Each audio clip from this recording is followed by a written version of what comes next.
everyone. My name is Richard, and along with me at the moment is Liz, NorCal girl, and countless others in her mind have joined me. And Big Dog has said he will be along. But this for today, we are reviewing 2022 The Batman, starring our favorite Twilight character, Robert Pattinson.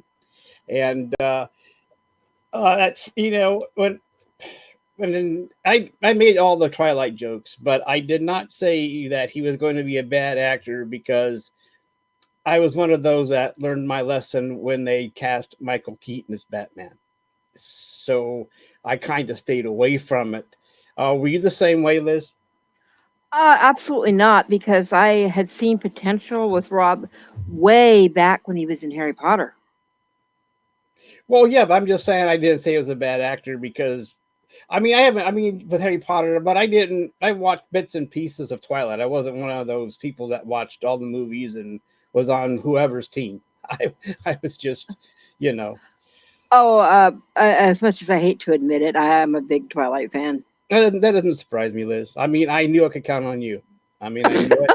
Okay, is that a good thing or a bad thing? No, it's a good thing because then you can make comparisons. I can't. All I can talk about is how, I did try to read one of the books and all it did was rain in Oregon. I kept thinking, how the fuck could you just live there? And all it does is rain every day, it seemed like. So I knew that going in, but still, it seemed like every day that she went to school, it was pouring down rain. So I just. I love the Oregon weather. So yeah. Well, I don't know. I mean, just, I like to have a clear day every once in a while, but there's a lot of rain up there. And I can't, that's why I keep telling you guys in California, just build a pipeline from Washington, Oregon. It rains enough up there where you wouldn't hurt them if you took some of their water. Don't even go into that particular subject, because up here in Northern California, they do steal all our water. Oh yeah, they start. I mean, yeah, I've seen those things when they took all that water, even back in the early 20th century when they went up there and took all that money from the orchard people that were growing all these trees, and even they built that stupid duct that you always see in all the movies now, that big water duct that goes through Los Angeles. Yeah, so yeah.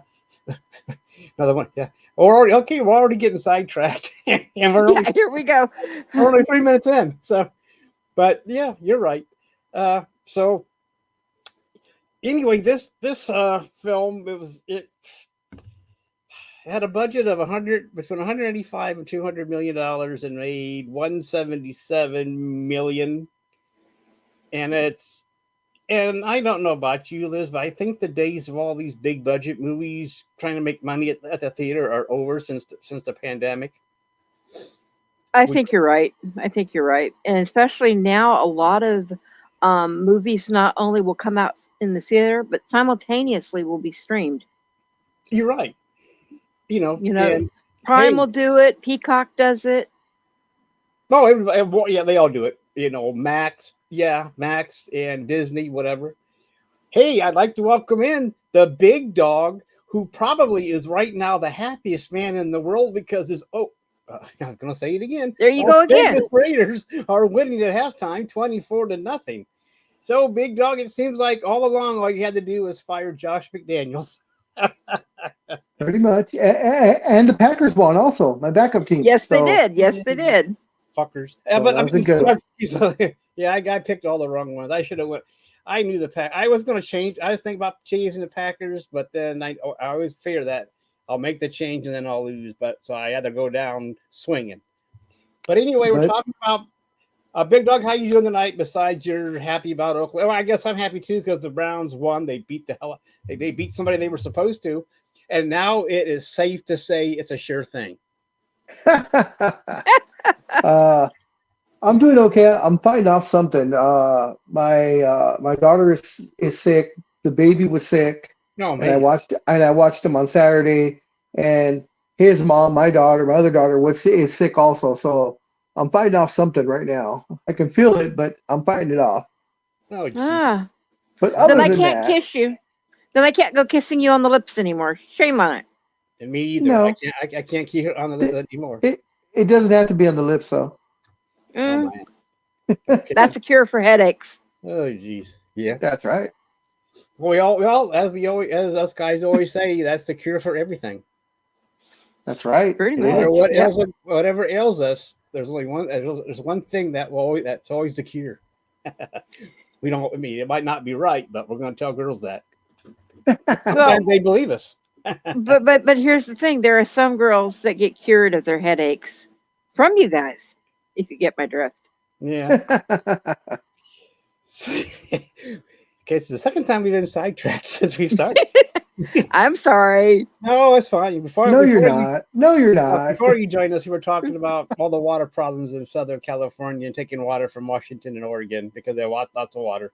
And then the North Cal girl talking about how Southern California took the water from the North. So, I guess another civil war is going to brew in against North and South in California over water. So I don't know. But anyway, we haven't gotten very far. I was just talking about the movies, starting in 2022. And I think we talked about the budget, and I mentioned to Liz, I think we talked about it, that these big budget movies are no longer going to make any money in theaters after the pandemic. And yes, I agree. Very, very few movies are going to be making money after the pandemic. If anything, with the pandemic, it showed all the big movie studios they could release it streaming wise, and still make a decent amount of money. Like I said, this movie I wanted to hate, but I just couldn't because it was very well written. Damn it! It was written and directed by Matt Reeves. I was afraid I was going to say Christopher Reeves, but I did not. So anyway, are you going to say something, Liz? What's going to be your comment? Oh, I was going to say, not only was it directed fabulously, it was also much darker than I expected. And I think that's why it was so well received, because people have been asking for darker movies for a while from DC, since they had been getting it from Marvel. They would kill off characters and so on and so forth. So I'm glad they went this way. Like I said, I did not want to like this movie because I did not like the casting of Pattinson as Bruce Wayne / Batman. I thought that was a horrible casting. I am only 50% accepting of it now because he made a decent Batman, but he makes a horrible Bruce Wayne. Okay. At least in my opinion. Right. I was gonna. I see what you're saying, and yeah, so do I. But I don't know. I made the Twilight jokes like everybody else. How do you hide if he's sparkling and all that stuff? But I was not going to say, like I told Liz earlier, that he was going to be a bad Batman because I learned my lesson with Michael Keaton. I was not going to fall into that trap again. So I tried to stay away from it. But surprisingly, I liked it. Since I didn't have, I've seen it a little bit in Michael Potter. Gosh dang this, Harry Potter, and I've been screwing up names the whole time. Ask Liz, and of course I just saw bits. I've only seen bits and pieces of Twilight. Okay, and same here. Surprise! Liz is a big Twilight fan.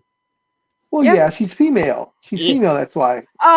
You know what? My nephew, who's 21, my brother-in-law, who's 53, both love this movie. That's because you guys drug them to it, though. They didn't go of their own volition. Let me ask you this: Yes, they did. I was thinking, yes, they did. Well, let me ask you this: do they wear black T-shirts? Yes. Okay. We talked about that. Yeah. So, anyway.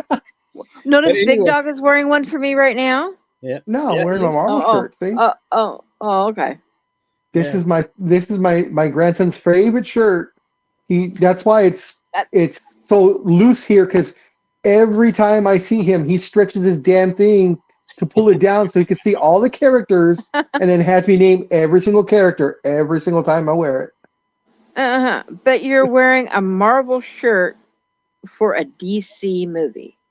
That's right. And that's acceptable. But you can't go the other way around. Oh. So you can't go both ways, the opposite? Well, me, I guess. That's just a joke. But back, there was a time when I wouldn't ever wear a DC shirt, but I've changed over the years as I got older. Roger, But, Well, goes both ways. With some of the cartoons though, they actually did join the two universes.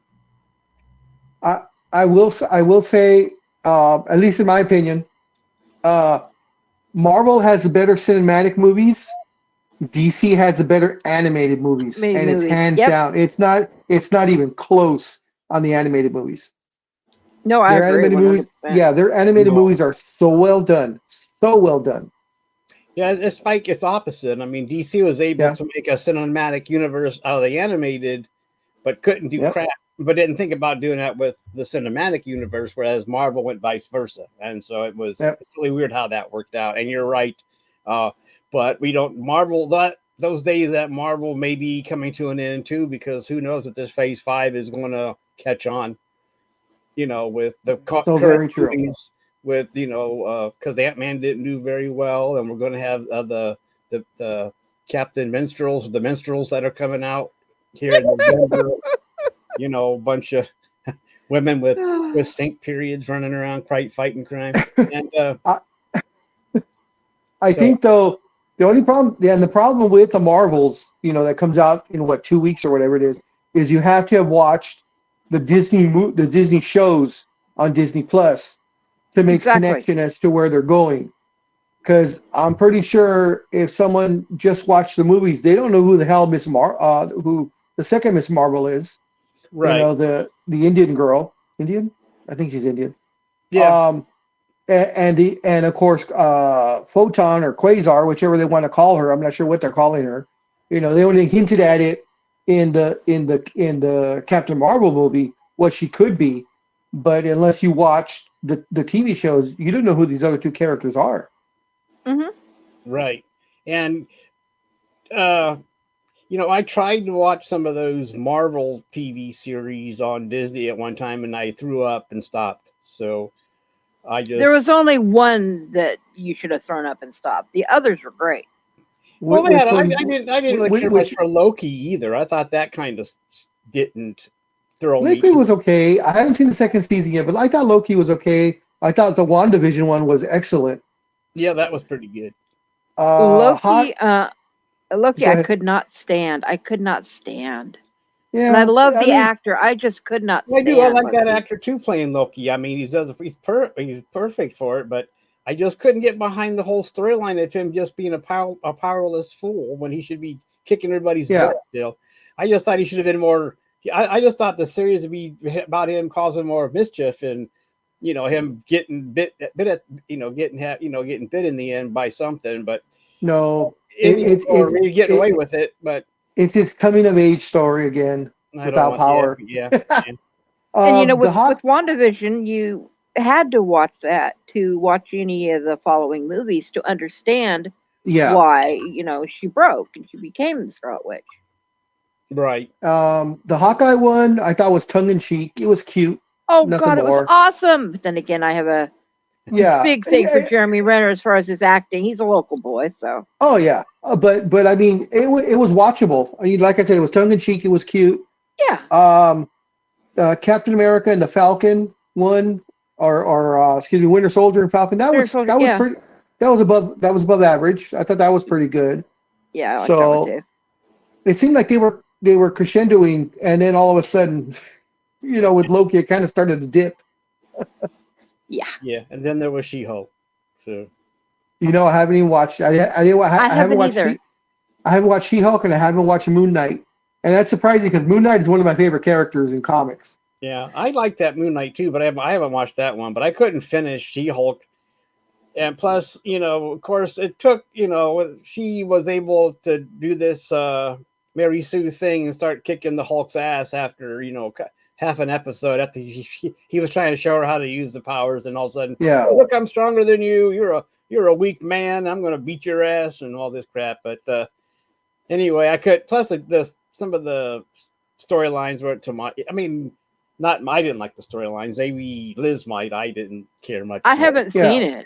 Yeah, I haven't seen it, and I didn't see Miss Marvel either. Oh, that's a good one. I heard a lot of good things about it. But I just for whatever reason haven't watched a lot of the Disney stuff. So I saw it was doing really good, and then all of a sudden it just fell off. Yeah. So, well, one of the good things I like about Batman, unless we're gonna unless we got Marvel to finish up with. Go ahead, Big Dog. You're gonna say something. No, I was just gonna say it's interesting that with Warner Bros. And they have Max now, or what used to be HBO, the HBO Max, now it's just Max. Yeah. I'm surprised they haven't tried their hand at little 6 to 8 part series of DC characters like the way Marvel has done. Yeah. I mean they did Titans, but Titans wasn't theirs first, and same thing with Doom Patrol, it wasn't theirs first. Well, the strike. They got the last. The strike is probably interfering with all that stuff. If they have any plans to do that, Big Dog. I mean. Yeah. No, true, but I mean, some of those like Titans had already wrapped up. They just didn't show the second part of it till recently, or maybe they haven't even put it out yet. I can't remember. I know I'm like only 2 episodes into the latest season, but it's already been canceled.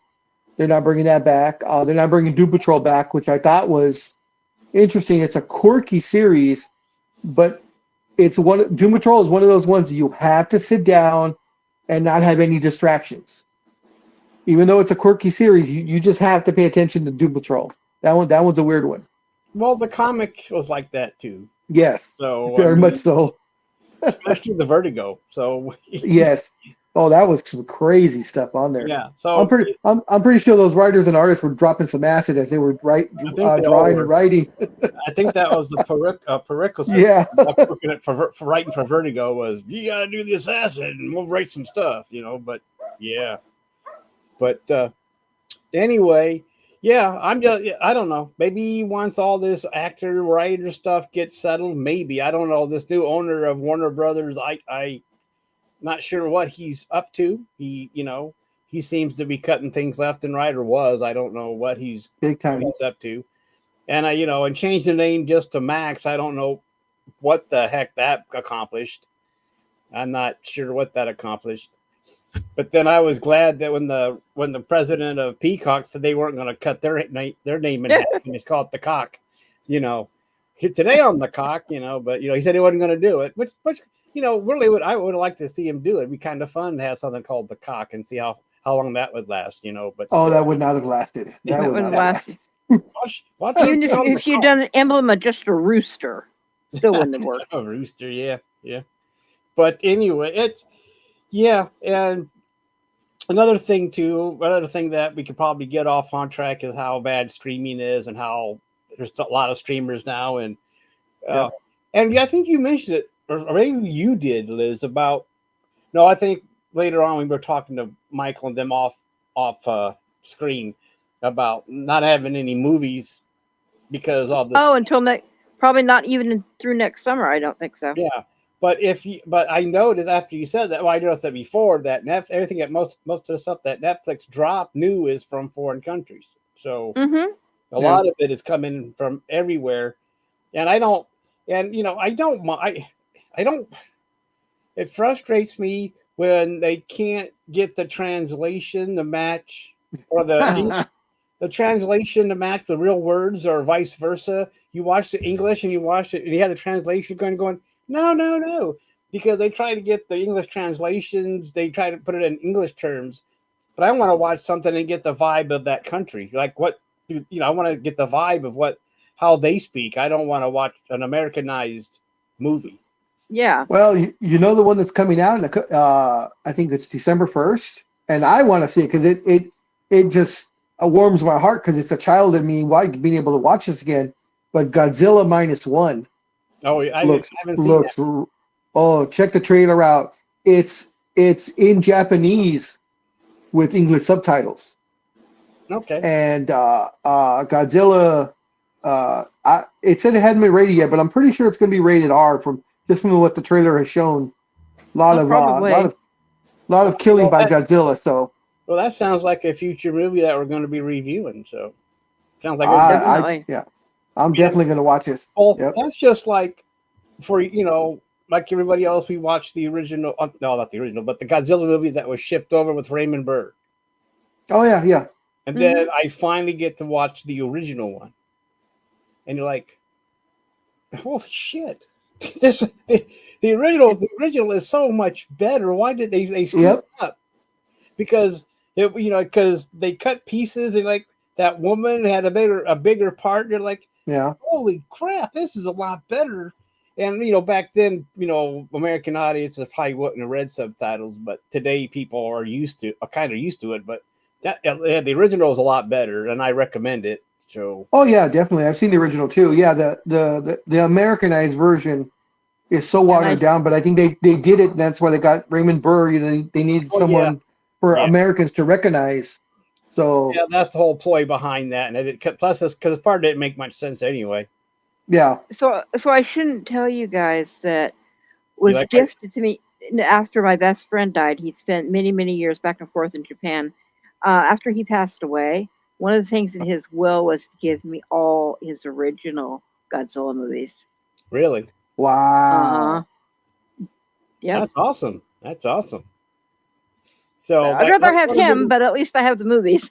Well, that'll give me something to do while I'm painting your toes. I can watch movies in between, Oh, okay. Well, and if you ever run into money problems, that is a cash cow. I'll tell you that right now. And speaking all the auction houses, they would probably go crazy over that stuff. And cash cow is, right up her alley. Yeah. So yeah. Well, I'm looking forward to that, and that coming out. So maybe we'll do that right. Well, if you want to, Big Dog, we can do that right away when it comes out and just go to town on it. But well, we have to go to the movie. We have to go to the movies though, because it's going to be in the theaters. Oh, it's going to be theaters first.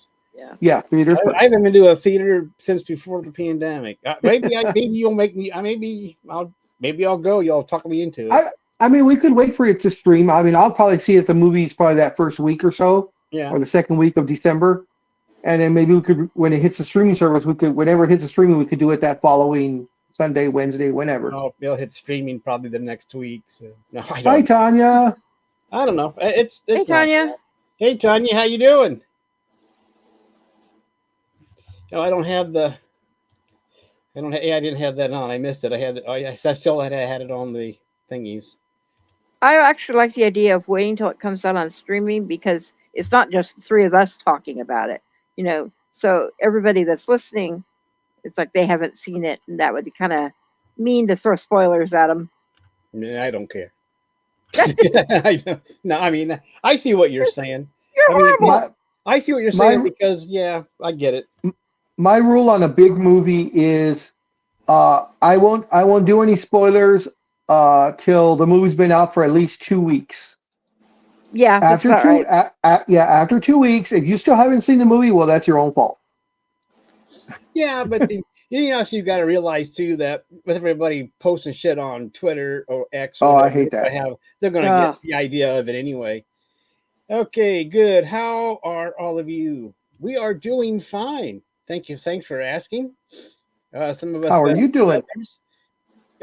Well, it all depends on how you do it on your football picks, as you know, Tanya. That's how we are doing. So that's a big part of it. News I get spoiled, yeah. Right. I can understand that. Then again, you have the inside track where some of us that do these review things would like to have that sometimes just to be on the inside. It's always my goal to be a Gen Z influencer. And that's my goal. I want to be a Gen Z influencer. What about you, Liz? No. Oh, well. Yeah. So, yeah. Oh, by the way, Big Dog, did you see the movie that I recommended you in the chat that... Not yet. It's queued up. I'm ready to watch it, but I have not watched it yet. That was not Halloween. It's... I can't remember. The Torturer or something like that. Yeah, I have it. Terrifier 2. Terrifier 2. And it's right up your alley. Just trust me. If you like all that stuff in Saw, you're going to like, like I said, you're going to go, oh yeah, cool. Like I said, I thought of you when I first, and as far as I can tell, you don't need to watch the first one. So, okay. Because it's just like, anyway, just when you get a chance, and let me know how you feel about it. Because I just thought, like I said, I thought of you and how you like your R-rated stuff. That's right. It is not. It is not a horror movie unless it's rated R. Well, it has all your other things that you like too. All the blood and gore stuff. That's what made me go, oh my gosh, Big Girl's gonna love this thing. So yeah, at least I hope so. Oh yeah. Not that it's my fault. People don't understand when the gore doesn't bother me. They could be tearing the guy's guts out and ripping them out and eating them, and I'm like, I want some spaghetti. I want some spaghetti. or some sausages and stuff. Yeah. Yeah. That was me in real life. When I before I became a trauma nurse, I was a paramedic, and it would be like, okay, well, we need to, redo our continuing education units and all that other crap. And I'd be sitting in the back like a Denny's at 3:00 in the morning, reviewing all these horrific pictures and all. And the waitress would come by. Literally, we had a waitress one time that came by, literally almost gagged. I'm just sitting there, eating, I'm looking at all this stuff. It's like, yeah, it doesn't bother me. Well, that's a good. At that point when she did that, you should have asked her for some liver or something. Raw liver. Yeah. But anyway, yeah. Wow. What are we talking about today? I forget. We're supposed to be talking about Batman. We're going to talk about Batman and how you enjoyed it or did not enjoy something like that. Yeah. Okay. One of the things. Okay, since we're all here, one of the things I liked about this movie was that it was not another origin movie. We didn't have to. There was no more. We didn't have to start all over again with another origin. Yeah. That's what I liked. Yeah, they told us what happened to his parents, but we didn't have to relive even that the scenes again in the alley and all that stuff. And that's what I liked was that there's a younger Batman 2 years later, and that's what I liked is that we just were right into Batman, and we didn't even have to have how he got all his gadgets explained to us either. We just accepted that okay, he's Batman, he's got a uniform, he's got all these stuff, and he's ready to roll, and he's still kind of learning. And like you said, he just got the bat signal. So he's moving on up with his friend Gordon. And so what I liked about the actor that played Commissioner Gordon, that Jeffrey Wright did a good job as Gordon, I thought. All the cast did a good job because they had some good, A-listers in this movie, especially, True. And so Pattinson had to be on his A game because he's surrounded by all this talent. He can't just can't screw around. These people take him to task. And everybody knows the actor that played Francano, that John Colin Farrell? Yeah. Oh. Especially if you watch The Big Lebowski, you know who that man is. The Jesus. You don't fuck with the Jesus. So, that was one of his best lines in that movie. But anyway, I like that we just went right into it. We didn't have to screw around with another origin because between look at it now, between Michael Keaton and Christian Bale, you get the whole origin. Oh yeah. Christian Bale spent too much. That was kind of cool to see how he spent all his time going around the roller and all his crap that he did probably in the comic book world. But now it's just to be Batman. I like that. Did you guys? You like? Well, what I understand I'm going to understand that you guys like that too, that we just started right off with Batman. Oh, yeah. I did. I thought that was great. They didn't go through the whole origin story again. I mean, we've all seen it enough times.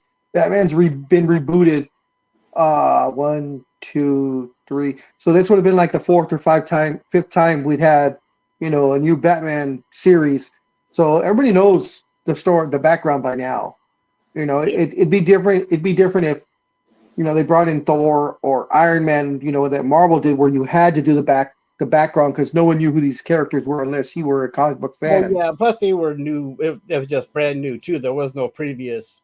Exactly. Anyway, and you had to. But it's same thing with the Spider-Man movies. Every single actor that they brought in new, they did a revamp on it, except for this last one, which I thought was great. They just jumped right into it. And the thing is, everybody knew those new Spider-Man's origin from the cartoon in the 60s. Exactly. He was unknown. Yeah. But But the Batman, I'm glad that they just jumped right into it, that he's already, the Batman. I was fine with the villains that they had. I thought the Riddler was excellent. Oh yes, definitely. Because you figured, I like the fact that Warner Brothers threw that curveball, because everybody figured before the movie came out that the main villain had to be the Joker. And they didn't really even mention he was an afterthought, until the end credit scene. So you're right about that. But yeah, but to start out with the main guy in the first movie, well, I mean, I guess except for Michael Keaton, I mean, then where do you go? And but we haven't seen much of the Riddler, and I don't know how I felt about the S&M Riddler, but because it just, to me, it's just like every villain has to be dressed in black now. Because I mean, he wasn't wearing his green and his black question mark, but still but the actor out of the Riddler thing looked creepy as hell. Yes, he did. Yes. And I'm just thinking, if Liz walked into the diner and saw him, she'd turn around and walk out. She'd go, "Oh my God, who's that?" No. I wouldn't turn around and walk out. She'd ask him for his own phone number. What she'd do. Oh well, hey, I tried to bring home Chucky when he was, when I was down at Universal with the kids. Scared the actor half to death. I'm not joking. He thought I was psychotic. I know you're not. That's why I'm laughing so much. So it was a different type of Riddler, that was for sure. And I think that was the idea they were going for, is not to go with the green bright with the question mark, kind of sillyish costume, because this whole Batman movie was dark to begin with. Well, I get that. Yeah. But I'm still thinking they could have done the costume and still changed the character a little bit. But yeah, I think they could have done something, a little more question marks on there or something like that, just as homage to the character. But maybe they could have just went with black and a green question mark. And that'd have been cool. Switch it up a little bit, but I just didn't. With the whole mask thing, it reminded me in a way of what the League of Owls, the mask. Yeah, and that's what that kind of what got me to is like. But anyway, I like this Riddler, the guy that played the Riddler. I haven't seen him enough, but and it kind of erases some of that bad taste from Jim Carrey when he was doing the Riddler.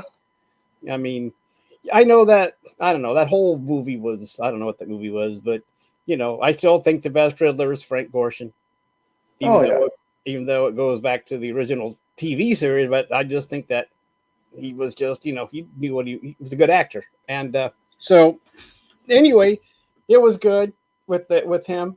I also like the music for the movie too. Composition, yeah. That was well done. And of course, since I like the ominous music from Nirvana, Something in the Way, I thought that was excellent. I mean, I like Nirvana from back in the day, so I knew that song that fit right in there. I mean, the one main issue, and it bugged me, and it might just be me, was I thought some of the scenes, like a couple of the fight scenes and the chase scene, was way too long. Yeah, maybe a little bit. But they've always been like that. I mean, Christian Bale would spend half the movie in the Batmobile running down the street and running over everything in his path. So true, and like I said, it just might be me, because it's like when I watched it, I don't know if I was tired or what, but it was just like, okay, let's get to moving on. And I've always felt that movies that predominantly are heavy on action, where it's a lot of action and not much talking or acting, it's kind of always bugged me. But it didn't seem like there was a lot of action going on, because he was mostly... No, just those two scenes. Just the fight scene and the chase scene. Well, they did a good job when they set out to make this more like the detective Batman. Yes. Yeah, this movie definitely centered around the fact that he's supposed to be the world's greatest detective. Definitely. Oh, geez. Thanks, Roger. Scorekeeper, why don't you come on and give your 2 cents in public, in live? Yes. And Tanya also, of course, if you want to come in, Tanya. Tanya, I agree with you, except I think the third one was a little bit long. Yeah, the third one was, to me, a cash grab. They didn't take enough time with it, because the first 2 were excellent, and the Bane storyline just kind of, Yeah, but I thought it ran a little bit long too. I mean, it's like I sat that there also, and kind of got a little bit bored there toward the end. But I guess after you watched, like Roger just mentioned, The Dark Knight with the Joker and Heath Ledger, that's, you got a lot to live up to. To me, because that was, I mean, I know everybody. I mean, Jack Nicholson was a good Joker. Well, they're all every actor has been a good Joker, even the original one from the TV series of the 60s. No, he did. I disagree. Jared Leto, I think, is horrible. Who? Jared Leto. No, I'm talking about Romero.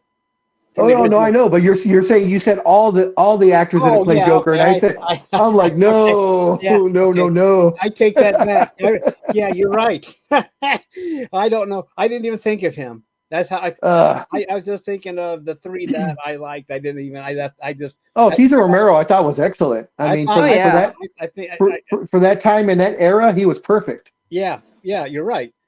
But what I never noticed till I was way older is I never noticed that watching the TV show 1966, the Batman series, I never noticed that Cesar Romero did not or had a mustache. I didn't know they powdered over it until I saw about maybe 5-7 years ago. It showed some close-up clips, and you could see the mustache. And I'm like, oh shit, he never shaved. No, he would not do that. And I've always noticed that too. And that's the thing is, like when I was watching the TV series, since I didn't know about Batman and the Joker, then I just thought it was normal. He has a mustache, so what? Until a year later. I would like to welcome into our show Poison Ivy. And this is professional Poison Ivy too. She's got the glasses on and everything. Yep. She's looking so serious. Yeah. I'm at work, so I figured out, like, okay. How you doing tonight? I'm good. How's everybody else doing? I actually have one of my coworkers. He's watching it live also. Oh, awesome! Because he loved the Batman movie. To him, it was like the best of all the Batman movies. Put pressure on. Oh, the Batman? Oh, it was very well done. How did you like the Batman movie? I thought it was okay. To me, it wasn't that great. I was like, okay, you're done. No. Yeah, kick her off. Okay. I didn't. I'm used to like Michael Keaton's Batman and then Christian Bale's Batman, and then they came out with that Batman, and I was like, man. Thanks, Roger. I get it, but with this Batman, the Batman movie, how they transitioned it to, like we said earlier, that he's supposed to be the world's greatest detective, so it went a lot darker than the other movies, even the Tim Burton movies and stuff like that, because they had a little bit of comedy into it. But this one was just dead drama all the way through. Oh yeah.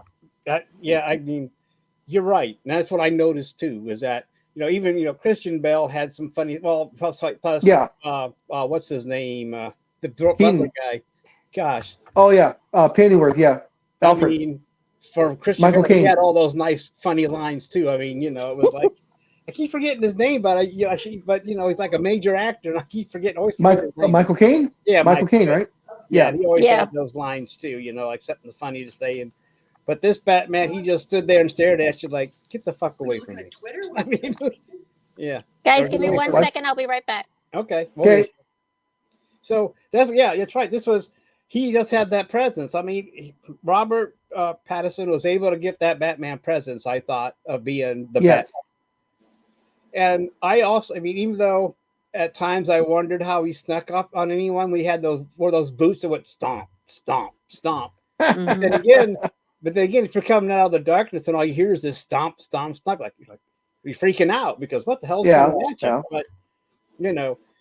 But I just thought that, he was, he's 6'1", and they looked like they probably got shorter actors to play off of him. So he looked like this big presence. And he was, made more, he like, you know what I mean? He was tall. You know, like when they do a Tom Cruise movie, they got to get midgets. I mean, or short, really short people.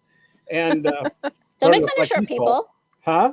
Don't make fun of short people. We are vertically challenged. No, I'm just talking about. No, we're talking about how Pattinson's only 6'1". I mean, he's tall, but you know, not like the other actors that have played, except for of course Michael Keaton, who was short.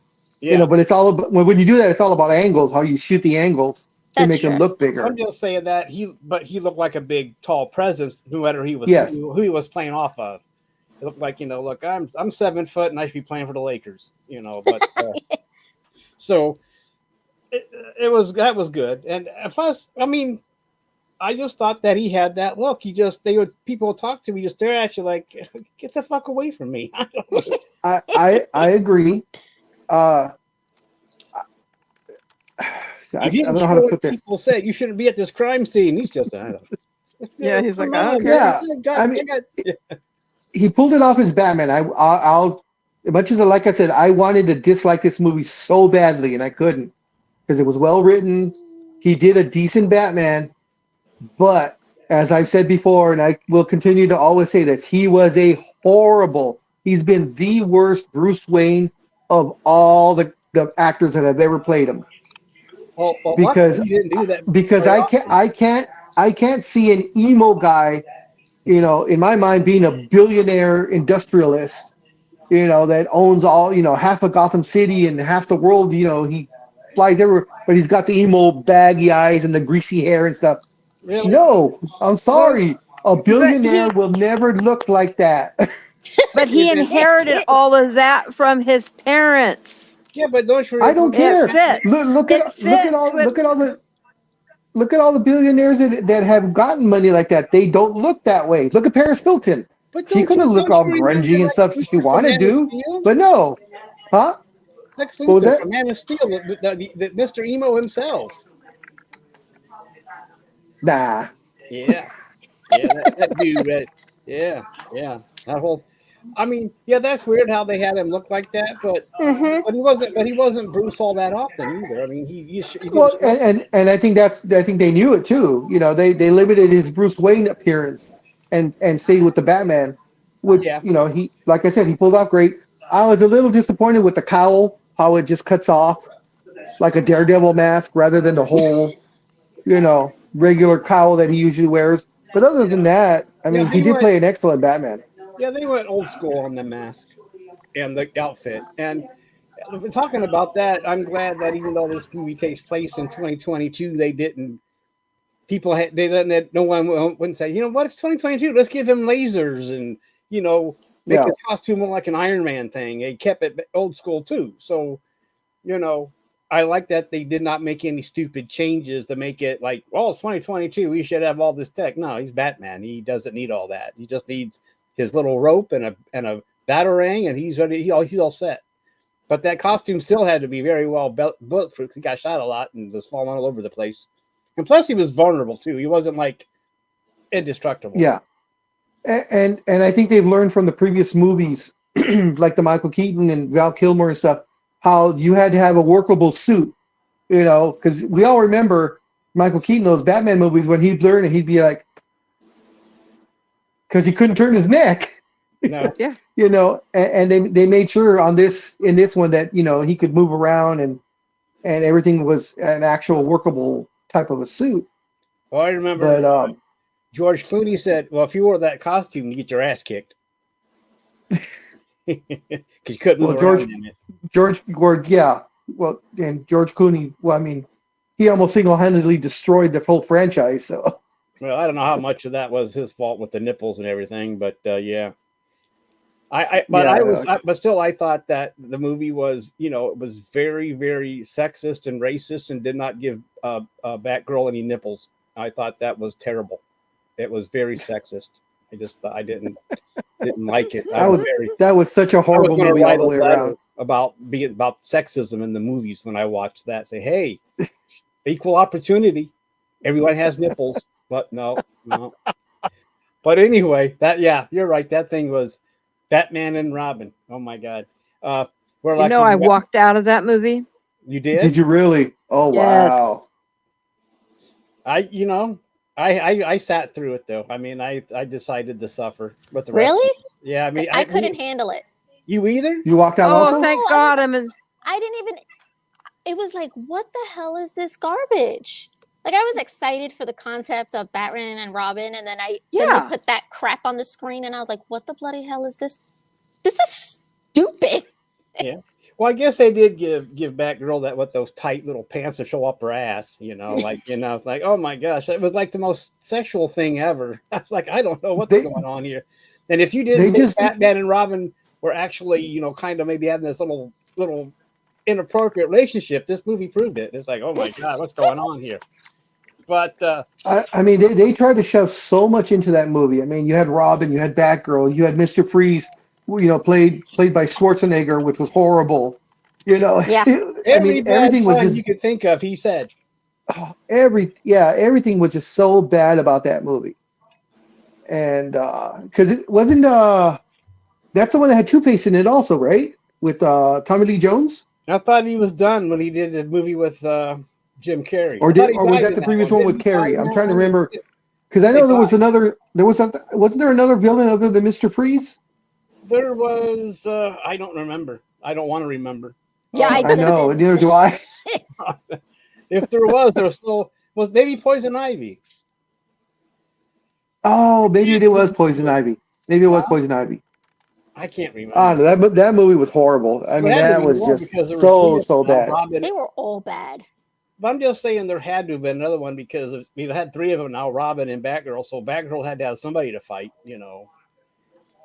Poison, maybe she was. It was probably Poison Ivy. Oh, and Bane, the one that didn't talk. No, was Bane in there? Yeah, Bane. Oh yeah, he was in there. Yes, he was. That's right. He didn't talk. He wasn't. Like he just mumbled, and then at the very end, Batman cuts his power juice, his Gatorade. Yeah, no more Gatorade. And then he shrinks down to nothing. Yeah, I remember that. It was horrible. Yeah, those were the other ones because Poison Ivy gave Supergirl. Here I go again. Batgirl to fight. But like, he just yelled. He said, it was terrible because Bane is a good villain in the comic books, and they just actually screwed that all up, and it's like it was terrible. And like you said, it's a wonder we got a Batman movie new franchise so soon after that damn thing came out. Well, they had no choice. I mean, that thing was just so horrible. I think they wanted to wipe our memories of it as quick as they could. No, you couldn't, because the trauma that was inflicted on us. This is true. This is true, Tanya. This is true. I was like, why? Just Batman is like one of the best comics, and then this is the crap that we get. Like, what the hell? Exactly. Yeah. That's what I was saying. That's what I was saying earlier before you came on. That Marvel does better cinematic movies. Yes. And DC does the better animated movies. Exactly. And that is something that I have been talking about forever. Yeah. And Batman and Robin just proved my point. It came out how badly they did it. But yes, I looked it up real quick. It was Mr. Freeze and Poison Ivy. So it was Bane, it was Schwarzenegger and Uma Thurman. Mm-hmm. And then there was Bane was in that one also. Take my word for it. You had to look it up. Well, I just want to verify. He has no faith in us, Richard. No, he doesn't. No, it's because in respect to Tanya and her news anchorship that she does, I had to verify the facts. Remember, you have to have two people to verify. So it was you said it, and then Liz, we're verifying. And then Liz said it, and then I backed it up, but with verification. Oh yeah, whatever. Likely excuse. We're going to go on strike now. But anyway, you're right. But look at it, Big Dog. We're still traumatized, and it's been 30 years. I mean, 20. And everybody will continue to be traumatized. Yeah. Listen, I'm not 50 yet. Let's not go there.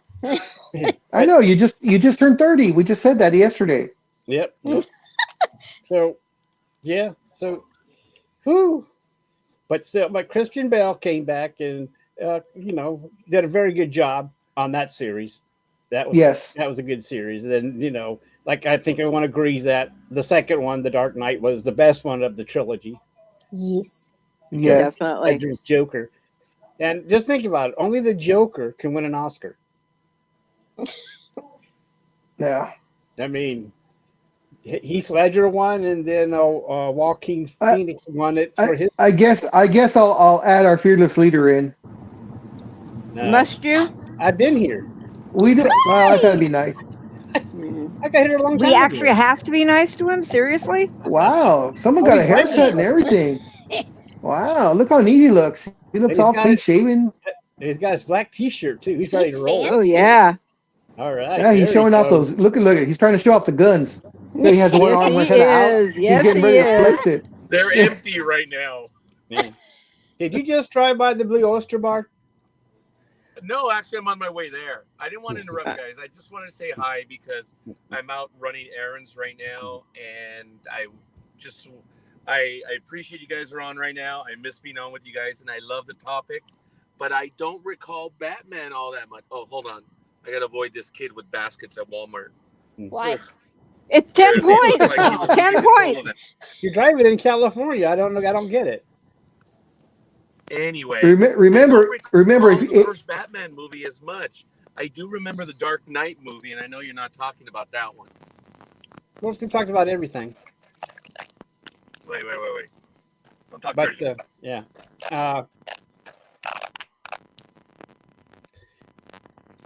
Well, anyway, the Blue Oyster Bar was a gay bar in the TV, those films of the Police Academy. I thought, and I admitted that I'm on my way there. I was wondering why you did. It's okay, Raj. Oh my God, I didn't know that, but all right, whatever. Yeah. Oh Lord, do I have to educate you? Well, that was the thing back then. My friends always say, "Well, we saw you going into the Blue Oyster Bar the other day." So that was really back in those days when you made those kind of jokes. But yeah, with your friends, and that was fun. But anyway, I'll talk to you guys in a bit. Okay, later. Have fun. Bye. Yeah, that's fun. I'm glad that he's looking for the thing to do with his black T-shirt and shave and all that stuff. I watched a series on HBO called 6 Feet Under. I remember that one. And and that hit Netflix this week. And the one character's gay. And so he's out and about, and he goes to a gay bar, and in the alley there's like a gay couple wearing black T-shirts. So now every time I think of that, I think of Roger. So I mean, oh, that's so bad, so bad. Well, since he kept talking about wearing a black T-shirt and getting hit on when he was driving his Uber. I mean, that's all. It's just going to. Richard, watch. I know. I'm sorry. Back to the movie. Tanya, I don't know how long, of course, that we have you. So, what was your thoughts on Zoe Kravitz, as Catwoman? I liked it, actually. Yeah. I was actually surprised. I wasn't expecting much. But I was like, okay, better than I thought. Wasn't 100%. When True, you have I Anne agree. Hathaway's versus hers. But still pretty good. Yeah. So I can't really say that I hated it. I'm like, okay, it's not terrible. But again, the Batman is not my favorite. For me, it will always be Nolan's trilogy with Christian Bale. To me, that was the ultimate Batman. Yeah, I agree. And this is coming from the girl who was obsessed with the Michael Keaton Batman. But now, do you agree that the third one, the final one of that trilogy, could have been a lot better? To me, it seemed like it was rushed and not quite up to par to the previous two. There were some things that bothered me about it. Yeah. Do I remember what it was that bothered me about it? No. No. However, I thought it ran too long. Yes, that I agree with. It did run a little long. But there was something else about the ending that bothered me, and I can't remember what the heck it was. You was happy? Probably. Everybody got their wish. I mean, what the hell? We have a Batman who's happy, and then we had freaking Superman, who was like the moodiest bastard I've ever had to watch, and I'm like, dude, pop a pill and move on. What the hell? Like, what is going on here? It was like all of a sudden DC went bipolar. Yeah. But no, I mean, listen, where's John? John, come here. I have somebody here who has an opinion on the Batman movie. Okay. Come here. Come hither. He's one of our producers. Your princess is calling. Hey, hello. About the Batman movie. Which one? The Batman. What do you mean, which one? There's multiple Batmans. There's only one that's called the Batman. All right, that's right. The one that's called the Batman. Honestly, like, I'm a little different. Like, I don't think I'm that different. Like, I think that the Batman movie was very well received. I thought it was, like, one of the purest Batmans because, it was one of the Batmans where we saw Robert Pattinson really, like, solving crimes. He resorted to violence, obviously. He did get pretty brutal in that movie. But I thought that he was very intelligent. He was very deductive. We didn't see that Batman a lot recently. Ben Affleck, he was good, but it kind of felt like we saw the more action-packed Batman. Robert Pattinson, because he was against the Riddler, he was against a guy that was very cerebral, so he had to think more, and he kind of did a great job. By the way, Paul Dano, amazing Riddler. I don't think anybody can touch the Joker, obviously. Which one? Heath Ledger. Yeah, Heath Ledger. Yeah. But I think that Paul Dano did an amazing job, and I think that it was a really good Batman. I think it's there was a good line of Batman. I actually like Ben Affleck. Weirdly enough, hopefully that's not No, I agree. Yeah, I think he was good, but I thought that Robert Pattinson did a great job. I think that Batman was a little darker. I hope that we're able to see the better side of Batman.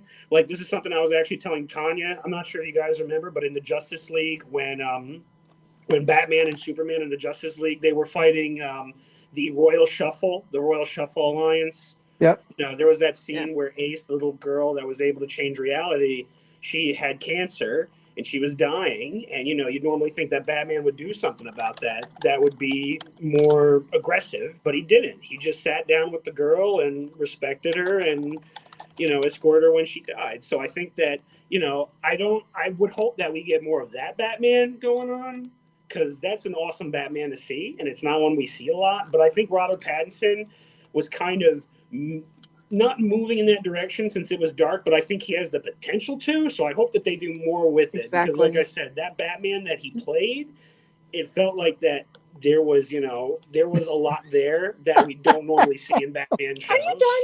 What? You asked for my opinion. Well, next time I'm not going to ask you for your opinion if I think you're going to run the whole freaking about it. I agree with him. I agree with him. Go watch the Giants. I agree with him that they're getting their butts kicked. They always get their butts kicked. Exactly. My thing is about Ben Affleck. I would have liked it better if he would have had Matt Damon as Robin. That would have been interesting. Ben Affleck, Ben driving around in the Batmobile and also talking in their Boston accents. That would have been fantastic. I thought Affleck's Batman was perfect for the way they said it, where it's a Batman that's been doing it for 25 years or so, and he's just fed up and he's just going to be as violent as he can, So I think Affleck, the way they portrayed the Batman, as being older and experienced, I thought was perfect. It would have been better if they would have gave him a full movie so we could see just what I was going to say. Yes. If they would have given Affleck a full movie, oh man, I think it would be great. That's what I was waiting for. Yeah, because because you're confused. Like, hey, why is Batman branding people? What the hell's going on around here? Mm-hmm. I mean, it's too bad they didn't get a chance to do a full. I mean, the Batman was supposed to. I mean, Ben wanted that movie, and he wrote a script which they rejected. Yeah. All that stuff, but but it's but anyway, the Batman, like I said, I just thought he was a good Batman. He didn't acknowledge anybody, he just did what he wanted. I mean, And plus, it was good because, so like you said, some police were mixed about him. Was he a vigilante? Was he supposed to be there and all that stuff? And the actor Gordon was great. Yeah. Now, had they given Ben Affleck an entire movie, since this is older Batman, I think William Dafoe would have been the perfect Joker. Oh yes, because he's an older Joker.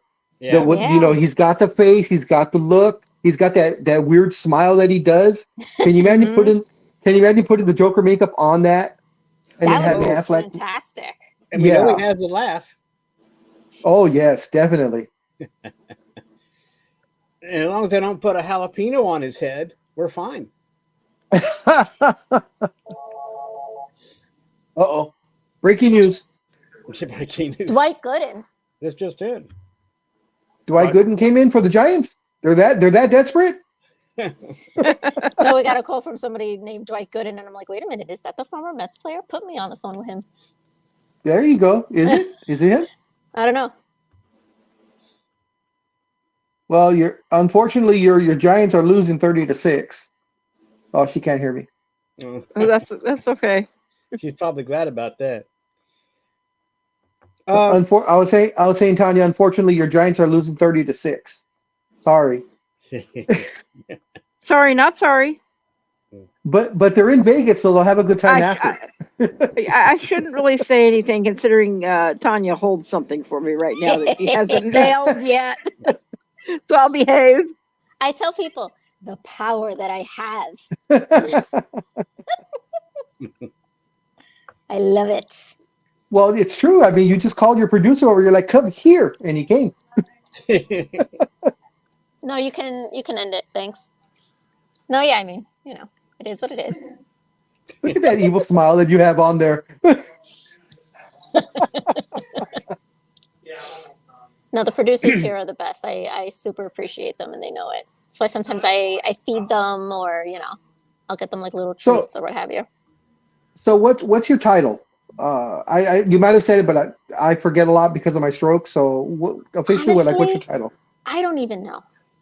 I'm like the Sunday nighttime editor, but then I'm the weekday producer, and then I'm also the executive producer for the Hispanic Heritage Month series, but then I'm also transitioning into a possible new position. I don't know. To be determined. I just call myself the jack of all trades for the newsroom. I was about to say you're the all everything girl.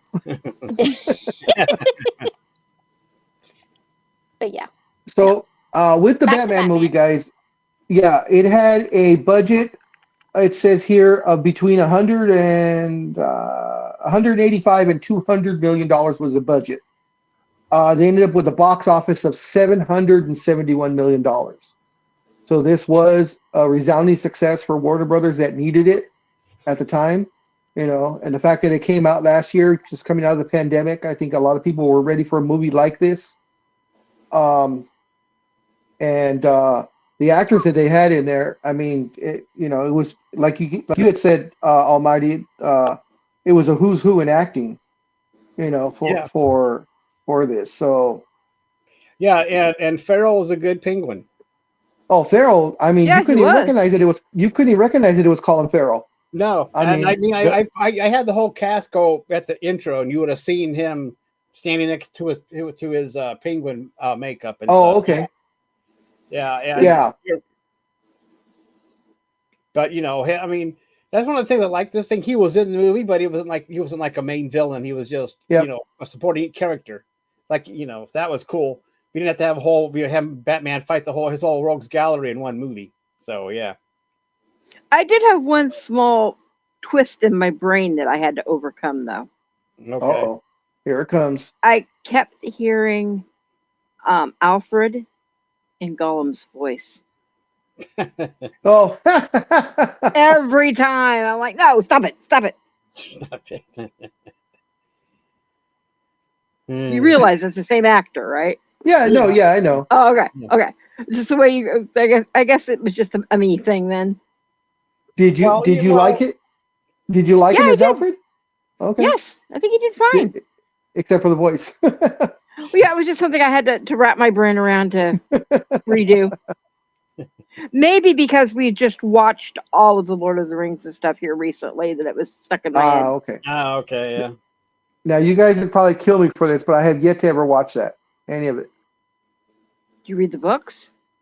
Hell no. Huh. Sorry.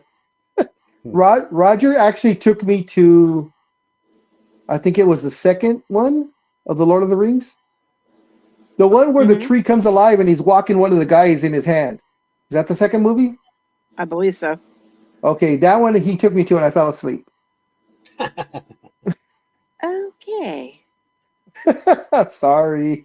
Well, those some of those fantasy. I guess fantasy isn't what part of your thing like that. I guess, Big Dog.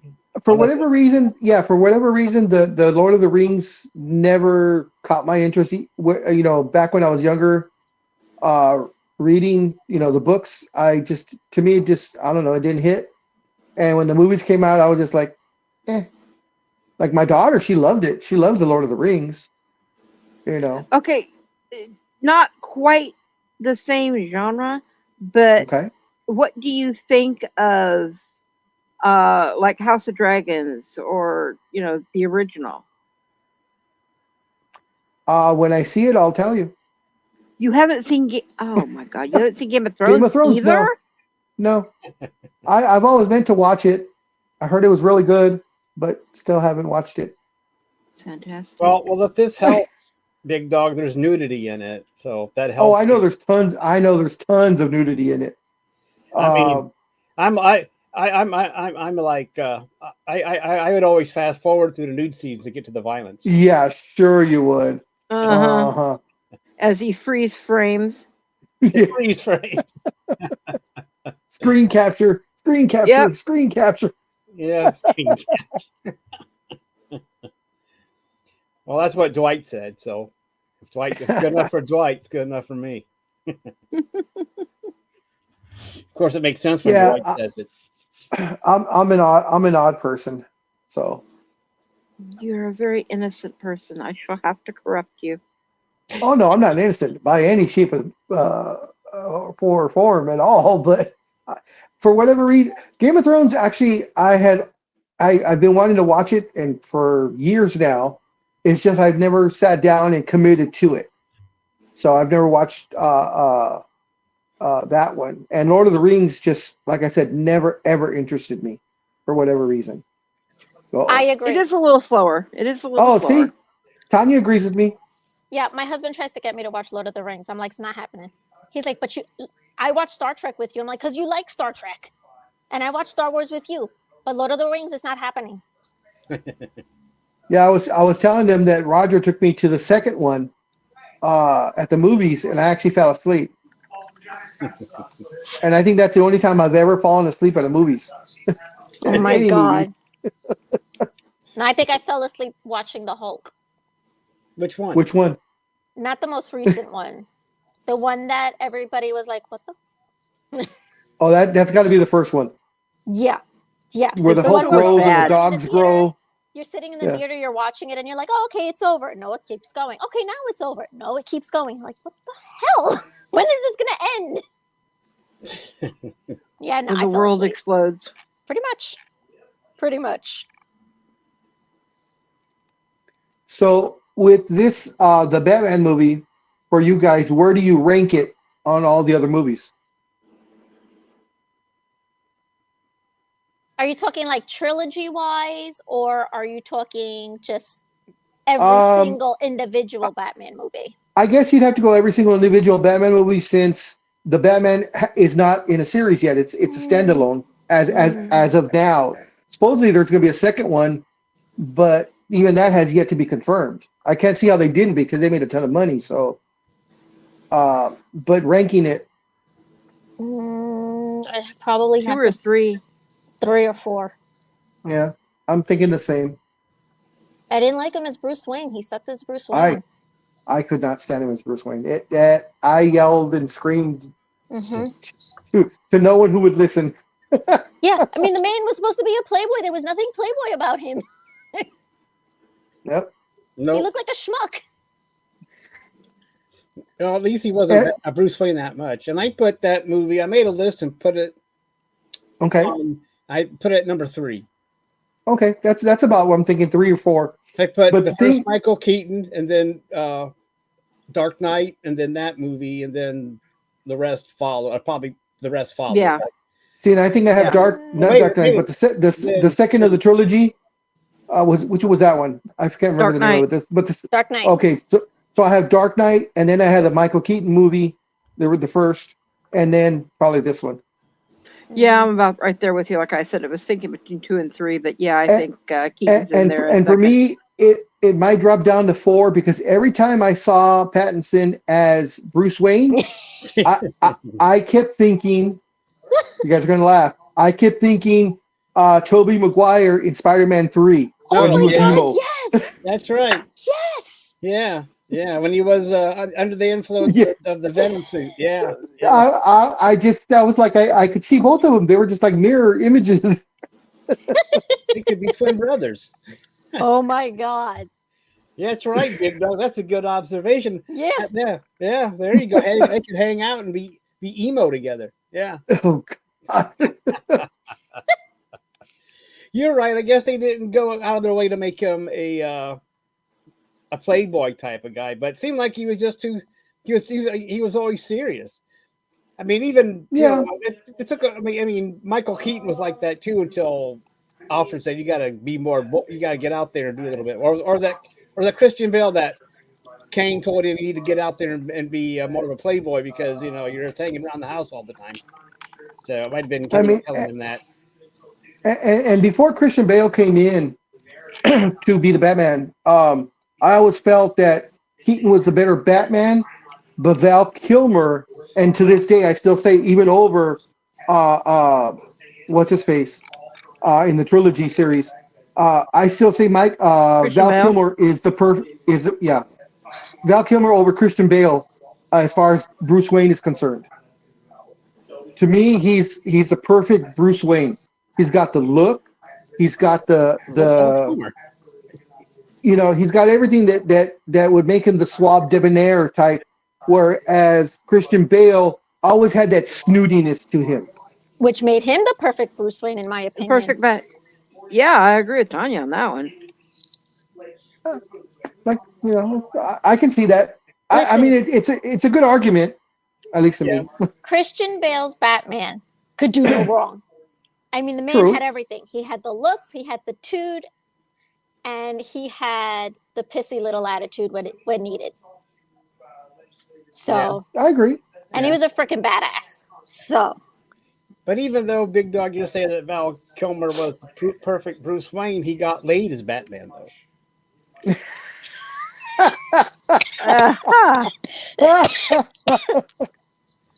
I mean, this Batman, but anyway, but Val Kilmer. I mean, you can't, back in the day, about Val Kilmer's, when Brad Pitt were going to get the women. So, and Patrick Swayze. Yeah, those were the 3. Yeah, that's true. Yep. Well, I don't know. I don't know what Poison Ivy thinks about sexy men, but I know that you're one of them, Big Dog, probably. Oh, please. But anyway, yeah. Well, I mean, the thing is, when you look at Michael Keaton, you don't think of him as being on the cover of People being the sexiest man of the year. Yeah. That's not. That's not happening. Agreed. So yeah. Now, I don't know if I'm the only one did because I know Richard hasn't seen it yet, but Tanya or Elizabeth, have you guys seen The Flash? Oh God, yes, it was horrible. Oh my God, so good. Oh, I did not like it at all. Mainly 3 times already. I think I might not have liked it simply because of what was going on behind the scenes that I already had known about. So yeah, Ezra Miller, however you want to say his name. Yeah. Yes, and I'm glad he's out as the Flash. He never should have been in there as the Flash in the first place. Grant Gustin to me was the perfect Flash. He is. He always will be. Yeah, but DC has a policy where if you're a TV character, you don't translate it to the movies. But I agree, Grant Gustin was a great Flash, but Ezra, listen, I hated... Actually, in the movie, he pulled it off. I was... Exactly. Ezra did a very good job as playing the Flash. Yeah. just the way I was with the Batman, I did not want to like the movie in the Flash, and he pulled off a decent job. Yeah. Michael Keaton stole the show. You know, my God, I yes. think, and as I was telling Richard, that end scene with all the worlds kind of colliding together, and you saw, you know, Oh my God. you saw Christopher Reeve Superman, you saw Nick Cage Superman, and you saw all the, you know, Jay Garrick and all these other guys, you know, and you just saw, and I was trying to watch as fast as possible originally, you know, when I saw it at the movies, I was like, okay, oh, I got that one, I recognize this one, you know, so, you know, you're recognizing all this stuff, trying to catch it as fast as possible. Mm-hmm.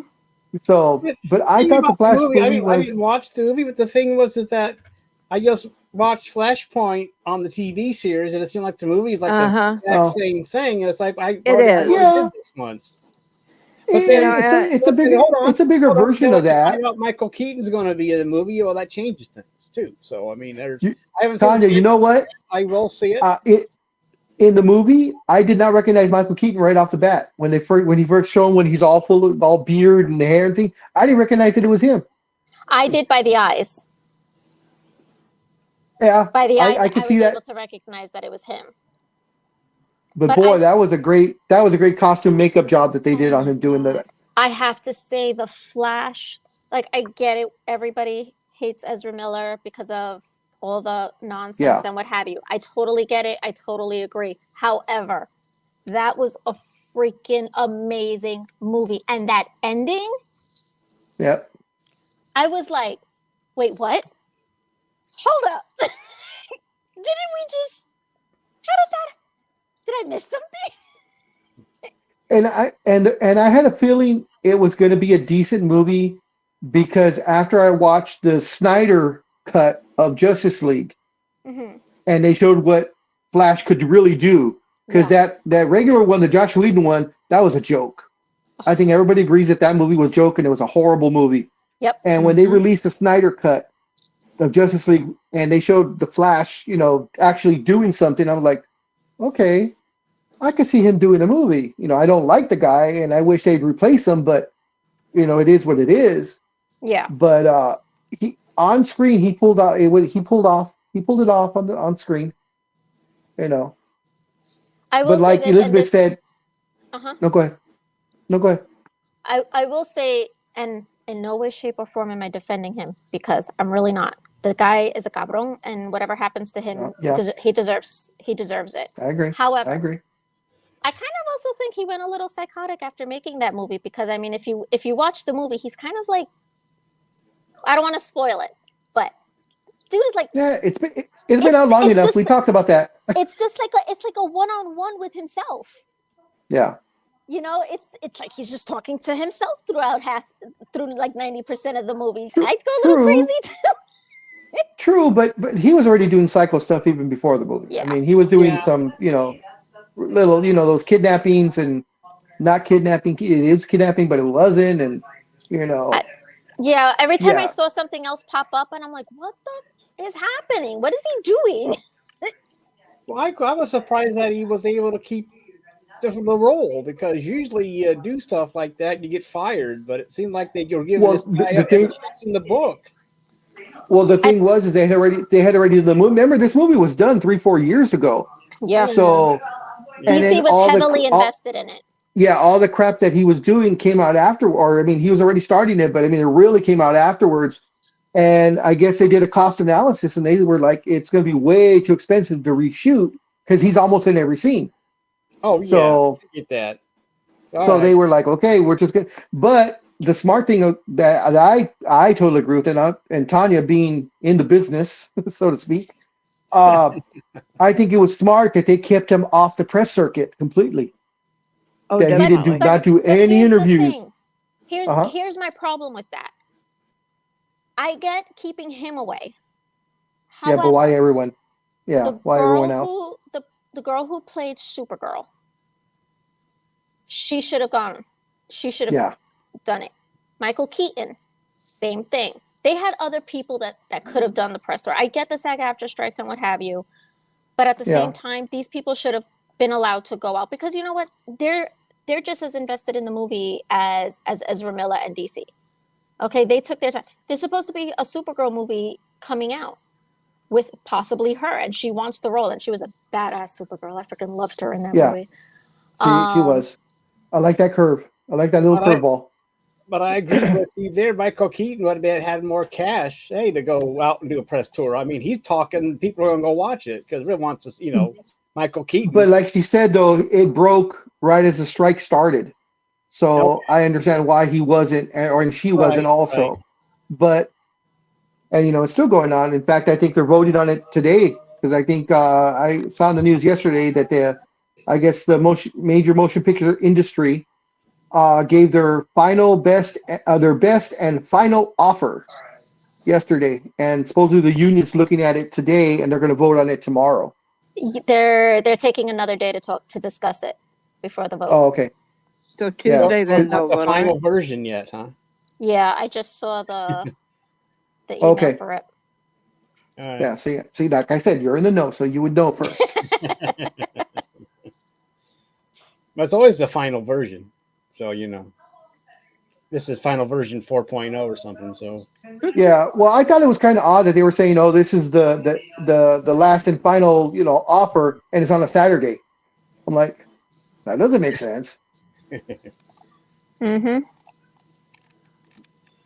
Well, I mean, what happens if they don't accept the final offer? Does that mean Hollywood shuts down? I just don't get it. But that.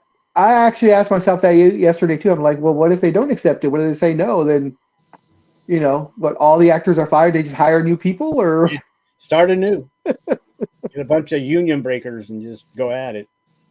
So, that Batman part in the Batman, the guy that part where the guy was wearing that bomb collar. That reminds me of. Let me see if I can. That actually happened.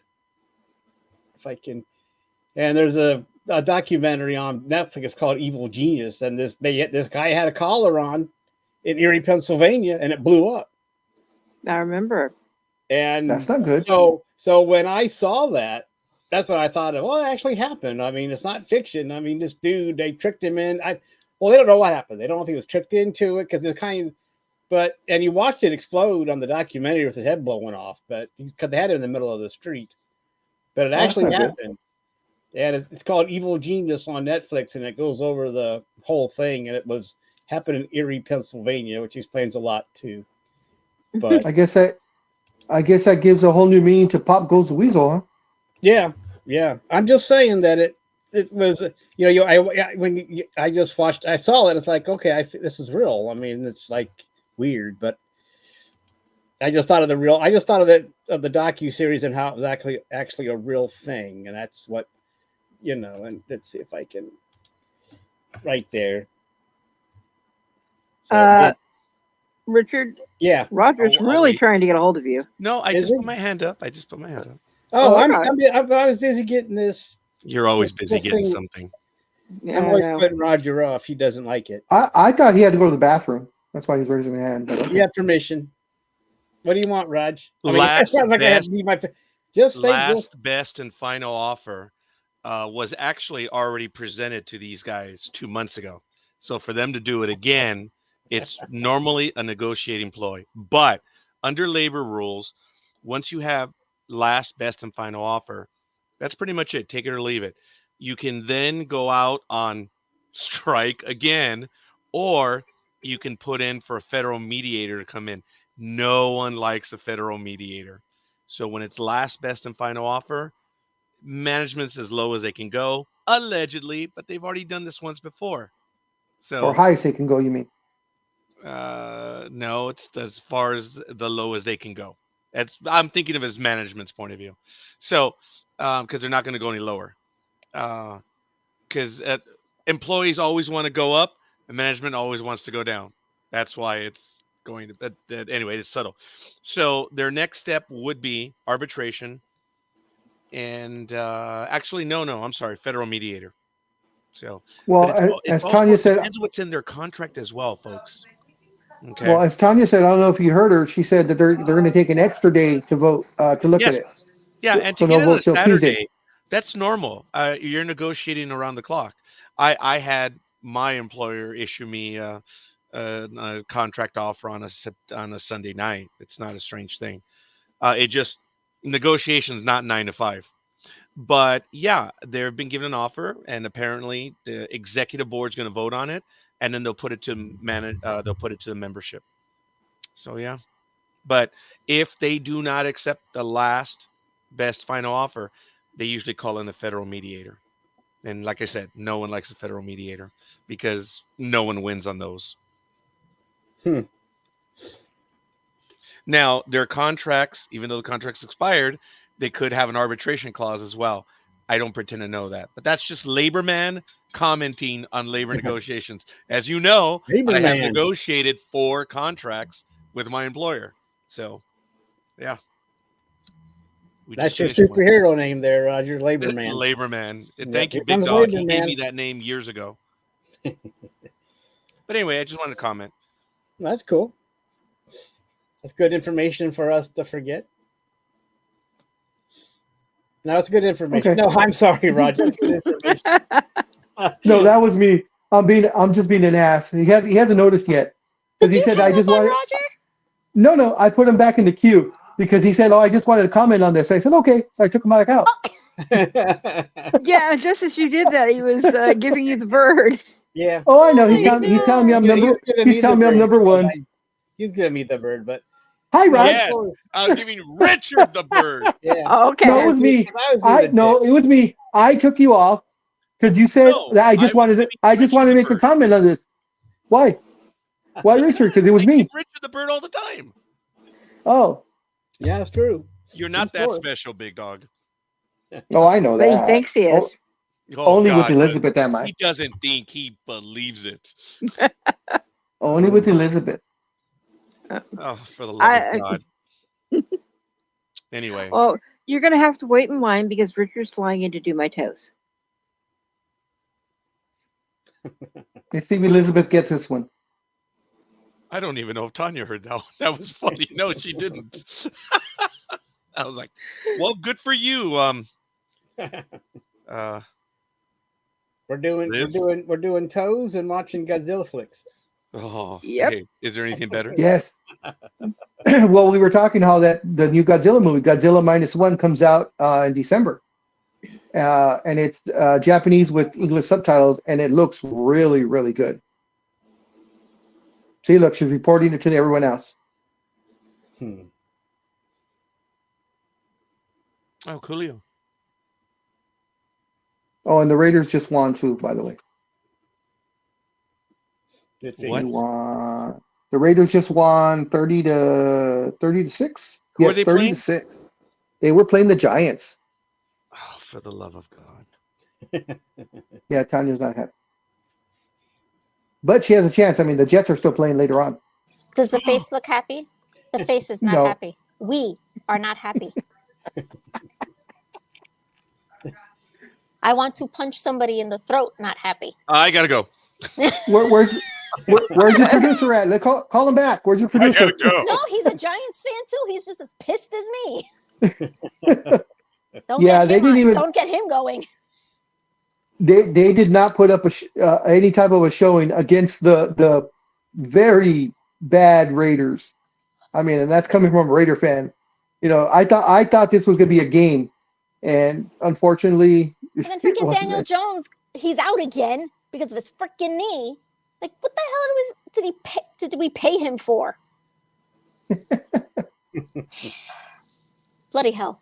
I can't. My blood pressure is about to go up again. This is why I got out of sports. Well, of course, the Cinderella. There were 2 Cinderella stories today. Of course, the big one was the Vikings, if I'm not mistaken. The quarterback, I think his name was Collins or Cobbs or something like that. They just signed him on Tuesday because they had no quarterbacks, so they signed him, and he won with the touchdown, game-winning touchdown with like 3 seconds on the clock. He pulled a Baker. Yeah, and Baker tried, but he also lost. That was a hell of a game. Well, Stroud's having a good year. Yeah. And he's a rookie, so he's probably the only rookie out there that's probably worth his draft pick. So We'll see. But well, now the Raiders rookie, I guess he's earned his money. Since he got a win out of him. 30-6. Wow. Yes, sir. Yep. That's so crazy. I guess Garoppolo will have to wait a little longer there, Roger. Yep. Yep. Jimmy G's on the bench. Look, I went to the Raiders, but I did say Jimmy G would be coming back sooner rather than later. Yeah, might be a little bit later. Yeah, it might be a little bit later. Yeah, because from what they announced just before game time was that the interim coach and the interim GM both said we are going with the rookie the rest of the year. So whether that holds true or not, I don't know. Well, it's like I told Big Dog. It seems like the whole time all he had to do was fire Josh McDaniels to win. So, I mean. What did you call him? Who? You said Josh what? McDaniels. Oh, okay. All right. Sorry. Freudian slip. What do you think I called him? McDonald's? No. No, just something else. But I'm going deaf, so it's all right. I can't hear out of my right ear. Oh. That's why I have my left ear to you guys. Oh, I see. Uh-huh. Even though you were in headphones. Bingo! That's what I was about to say. What the hell difference does that make which way you're sitting?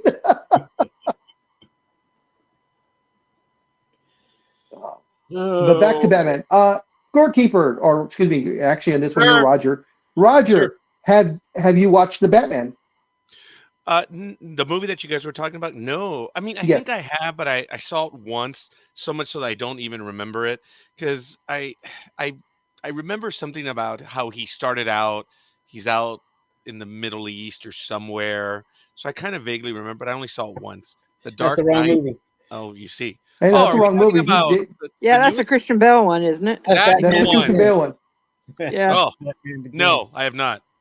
This is the one with Mr. Sparkly, Robert Pattinson. Waste of time. Yeah. Yep, don't know. It's on Prime right now, Roger. If you ever get an inkling, I do. I will. Well, after the fact. Hey, what movie are you guys going to do next week? That way I can get a feel for it. We're not planning that far ahead. Oh, for the love of God! Do you know what I'm doing right now? Do you seriously look? This is my 2025 calendar right here. We had 2025. Jay and I had worked out October, but now that he's got things going on, it's throwing me for a loop. So I don't know what the engineer has things to do. He has people to do. Important. Oh, wow, that's important thing. I'm not. Yeah. Anyway, Elizabeth wanted to cover Debbie Does Dallas next week, but we're not too sure on it yet. Oh, she did. Debbie Does Dallas. I have better taste than that. Thank you. I was about to see that. She wants to do Behind the Green Door. Bingo. It's all about taste. Yep. And forgive me, I may be consuming food so I'm going to draw away every now and then. Pineapple? We're all having some snackage moments right now. Oh, thank you. Appreciate that, Tanya. Well, we can take a pineapple, vote Roger. We can take a vote right now. What movie to do next week? Pineapple, Roger. No, hot dog. Upside down pineapple. Oh no. Elizabeth will probably get that reference. Mm-hmm, oh, you know what? I was being nice. Even when you showed the hot dog, I really wanted to say something. Oh my God. Tanya wants to laugh so bad, but she's at work, so she knows. Yeah. I will definitely not consume the hot dog on screen because there's this picture of this one coworker. He unfortunately was sitting on the dock, and they were getting ready early in the morning. And poor guy, he's got a banana, and he's going with the banana, and they got a picture of him. Oh man, it was horrible. Nothing ever goes good with a banana story. No, it does not. No. It does not. I unfortunately may have that picture somewhere myself. I don't know if you guys have ever watched it, but on Big Bang Theory, in the later seasons, Amy Farrah Fowler, Sheldon's girlfriend, she's with Penny, and she's gonna eat a banana. She peels a banana and she starts eating it like a corn on the cob. Oh. And Penny asks her, "Why are you eating it like that? What's wrong?" And she says, My mother always told me, "Good girls, this is the way good girls eat bananas."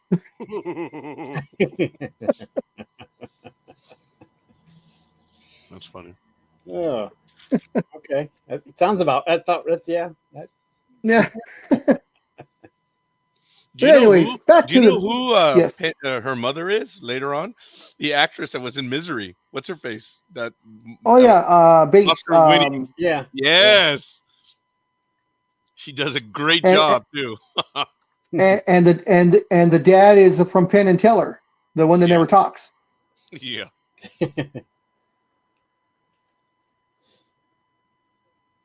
Back to the movie. So no, I have not seen it, unfortunately. Sorry. I will endeavor to stay quiet. I think all the Batman movies hit Prime, right? I believe so. At least most of them. Yeah, you can probably find them either on Prime or on Netflix or maybe even Max. I think they're not on Netflix, but they're definitely on Max. But but I think they all hit Prime last week or this week. They just dropped. Yeah, except for this one, I own them all, so I wouldn't even think of where to look. Well, I own them too, but I'm just saying everything just kind of, for some reason, showed up on Prime instead of just staying with Max. So anyway, because usually they try to just keep their programs to themselves, so you subscribe. So yeah, excuse me. The same thing with Saw. Like the first 5 Saw movies are on Amazon and Hulu, and only like the last 3, not the one that just came out, but the previous ones are only on Hulu, I think. So usually on a trilogy series or a bunch of them, you can usually get them between a couple of streaming series. 10 is going to hit Prime this month. Okay. But I don't know if it's going to be for buy or for rent first. I don't know that much. I watched. Well, it's already on. It's already on there for buying and renting. So probably if it's coming later the month, then it's probably going to be for streaming. I was watching the Saw movies, like you said, they were on Prime. And I get to 6, and it's like, wait, then there's fucking commercials on it. I'm like, I don't want commercials. I want, everything else is commercial free. And then I get to 6, and they want to do commercials on me. I'm not paying money for commercials. Exactly. To me, if I'm paying a fee, I don't want commercials. To me, that's double dipping. That's right. That's a Roger term. So no, I don't. But to me, it's just like, you've had to pay extra now for get commercial free anyway. But I'm just saying that. Well, then again, Netflix just raised their rates again. So I don't know. It's just everyone's. They all did. They all did. Yeah. So. I'm not sure if you guys were in on it, but we were discussing on another program some of the economics of all this stuff, and they're losing money, period. Even owning the entire audience. How is it that Disney, and in the latest report that Disney gave, they're losing money on Disney Plus? How is it possible with approximately 120 million subscribers at minimum $6 a month? How are they losing money? Well, they're losing money based on what they had going before, when they would put their monies on their product on other platforms. So when they were basically leasing the movies out, they were making money, and they're finding that out. You realize Hulu, it's officially announced now that Disney will purchase the rest of Hulu from Comcast. Now they're going to take a little while because they had a cooling off period that goes back to 2019. So the sales price was approximately $8 billion. Well, that was then. So they're going to negotiate. But the point is, Disney Plus is taking Hulu. So wonderful. And ESPN, if you've heard or not, in the trades, is on the block, and the first estimate is $24 billion. Unreal. Well, remember that? Yeah, that article said they were losing money, and no wonder there's nothing worth watching on it. On what? Which ESPN. One? Oh. I guess people don't like the news anymore on ESPN because that's what they were. Oh, no. Remember that? It's not the same when Chris Berman was doing it and Bob Levy. And plus, now, I mean, I guess ESPN is worth it if you're into college. because that's to me that's their main bulk of what they do is college, and I'm not a college person whatsoever. So I'll watch ESPN sometimes for sports news, and any basketball games that are on there. Pretty much that's about it. To me, it's useless for me. Okay, yeah, I get that. Like with my package that I have, I think it's Hulu, ESPN, and ESPN Plus. That package, I have that package, and I think I've had it for like a year and a half now, maybe 2 years, and I've only used ESPN Plus maybe 5 times, probably less. There's no purpose to it. Exactly, that's what I feel. They were talking about in the article that while there's several commentaries about ESPN where they want to make it its standalone app, and Disney is also looking for possible partners as well as just getting rid of it, either through sale or, as you know, they get rid of companies where I forget what the term is, where they make them their own unit and Disney still has an ownership stake.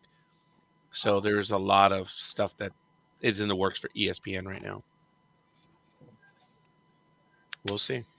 I don't know if a sports news app will stand out on its own. Yeah, I don't. Disney needs to just dump ESPN. Like in all honesty, they had no business going into the whole sports thing. They just know. It's not like they knew what they were doing. Like, I don't know. Listen, I love Iger and everything, but he just apparently wants to own everything. And I'm like, you can't, it doesn't work. I think he maxed out the credit card. Exactly. Like, just dump it. Yeah. Simple as that. Dump it, save the money for the company, and invest in the parks again. Because in all honesty, when it comes right down to it, Disney is all about the parks and about their movies. Yep. You know? Don't go for things you don't know anything about. They know nothing about sports, so they shouldn't have it. I think Iger went after ESPN. They don't know anything about Star Wars, and they don't know anything about DC movies, and they don't know anything about what else. The list goes on and on. Well, what I was going to say is, Iger, I think, was thinking that he could go after whatever he wanted because after they acquired Marvel, that flourished for them. They made them a ton of money. Marvel. Yeah. So I think he thought, well, if I could do that with comic books, let's go after sports. We got the money. Let's I think they had ESPN. I think they had ESPN before they had Marvel. Yeah, they had ESPN like 20 years, haven't they, Mm-hmm. Tanya? About 20, 30 years. They bought that for a long time. Didn't they get it at the same time they got ABC? Yes. It was ABC. And that's right, they have Marvel. But then but then they stuck their fingers into the Marvel movies, and that's what's dragging them down now because they can't keep their fingers out of anything. True. Listen, they're doing good with Star Wars. They're doing good-ish. They were doing good with Marvel. But once they came out with Captain Marvel and Marvels and whatever else nonsense, that's when it was like, okay, we've officially jumped the shark. Next, let's move on. Like they just went extra for no reason. And that's just it. Like Disney will push until they can't push anymore. And I'm like, no, you get out while you're on a high. Don't wait till you bottom out. That's my thing. I don't know if anybody agrees with me, but that's my personal opinion. Oh no, I agree with you. Thank you. It's been proven too many times that you keep grabbing at things and you just go deeper and deeper and deeper into loss. Exactly. You got to quit when you're ahead. Yep. But you've got to please all your stockholders too. You're not going to please your stockholders if you're in the crapper. They're thinking short term. Yeah, but people need to think looking at the long game of it, not just immediate gratification. The world when it comes to corporate structures are thinking 10, 20 years down the road. American companies are thinking next quarter. And that's it's sad. That's all it is. Yep. They're thinking next. Well, actually, they're thinking tomorrow. So, I mean, it's. But, yeah, Roger's right. But Oh well, I'm just going by what I read. I'm not smarter, guys. It's just what I know from a lot of business reading. Everyone's thinking years ahead, except us. Oh, this is gonna make my day. Where is it? I'm sorry, guys. What? Uh huh. The Eagles beat the Cowboys 28-23. Yay! What? Who won? Who what? Eagles beat the Cowboys 28-23. Yay! I'm gonna deal with the stupid Philly Well, special. the Cowboys were on the. We got that. What? Or at least Oh, I I'm did. sorry. Did I not? Not at all. No, you didn't. Damn. That's all right. I'm one of those people. I'll tell him to his face. Yeah, you will. I'm gonna keep it cool. Oh, Tanya, when you left on Saturday, I told the story again how Big Dog was talking crap about you, and I sent you the text. Big Dog's talking crap about you. I remember that was, I don't know, 6-7 weeks ago, and then I reminded everyone of the story where one day you were just like going after me on stuff, and when you left for the first time ever, I went after you, and for about 3-4 minutes, I just went off on Tanya, and it was hilarious because a lot of people were watching, and then Tanya comes back. I'm like, "Oh, hey, what up, girl?" I think Richard and Peter both were there for that one because, oh my God, it was hilarious because I had finally decided to respond to you, but the joke was, Tanya, you left when I was talking crap, and then when you came back, oh, hey, what up? But no one told me down the river, though. What was funny, no one said a word. But you know what? I tell everybody, you could talk all the crap you want about me.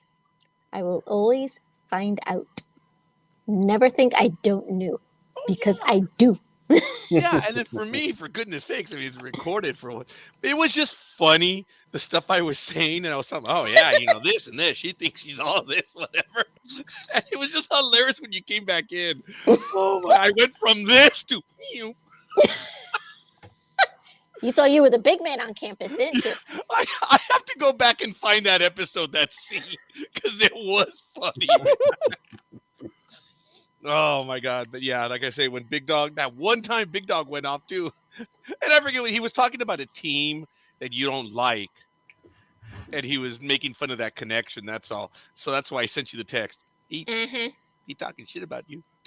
It's all right. He'll get his. I don't know what I don't know what you're talking about. I'm always nice to Tanya. Damn well what we're talking about. Yeah.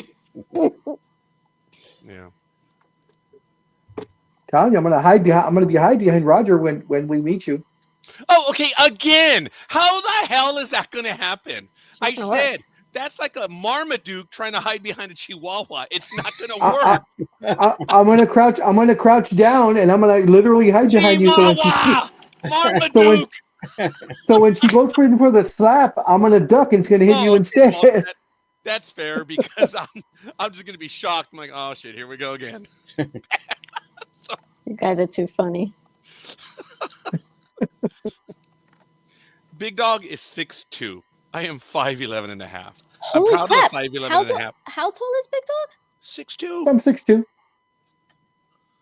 I'm 6'2" and I'm 6'2" and over 2. I'll be nice, and I'm over 250 pounds by a lot. Oh, shit. When Roger and I used to play basketball 2-3 times a week, he weighed 250 back then. No, just kidding. No, I was 6'2". I was 6'2", 235. So. Yeah, I could never drive on the Big Dog. No way. And of course we told this story so many times, but the best one was when we used to play. The three of us.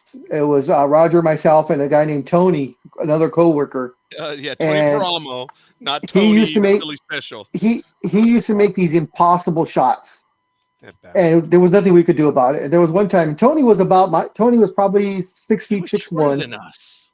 No, I don't think so. Because when we made the wall, that's the story I'm gonna tell. So we're playing, and we're playing 21 because it's the three of us. And there was one shot. Roger went up for a shot, and he missed it. And Tony and myself converged in the middle, like as a wall. To block and we me went out. up for the rebound, and Roger tried to go over us but couldn't, and he banged right into both of us. And the funny thing is, it was like we went up and we went, boom, and Tony and I both looked at each other. We're like, "Did you feel something?" And he's like, "I think I felt something." And we looked behind, and Roger's sitting on the ground. And we were like, "Oh, that's what that was."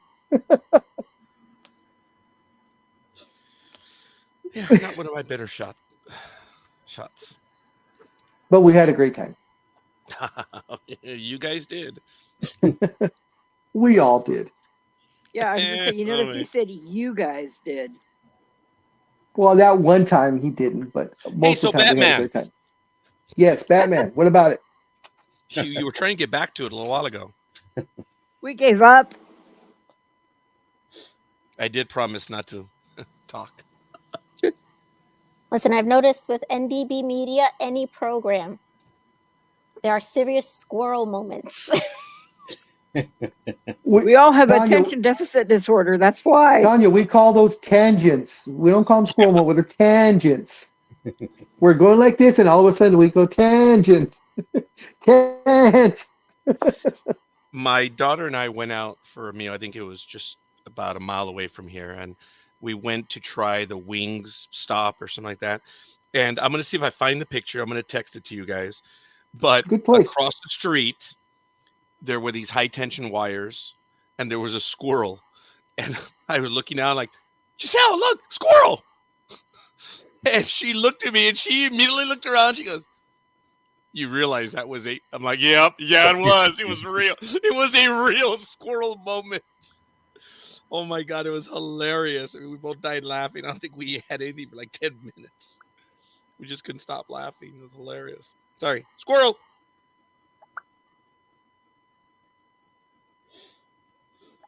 Oh, come on. So, I'm almost positive. I'm pretty sure you guys will all agree. There was going to be the Batman 2. It did too well in the theaters money wise for it not to be a sequel. Oh wow! Really? And of course, with the end credit, I think it was the second end credit. They of course hinted at the Joker because that was his cellmate. I was going to say that, yeah. Yeah, it was his cellmate. So if they did the Riddler as well as they did, and this movie is as dark as it was, I really cannot wait if they get the right Joker to play the part. I can't wait to see what this Batman 2 if the Joker is the main villain. Well, that's kind of what it was implied. So. Yeah. Yeah. But here's the question to everyone here: Who's the perfect Joker? Who's going to be a good Joker? I mean, Jared Leto. Forget about that. He's got to be out of the picture. I'm no longer don't even mention his name anymore. So, I mean, in your guys' eyes, do we get an unknown, or do we get someone that we've kind of seen before, or I mean, what are your thoughts on that? I think an unknown would be good.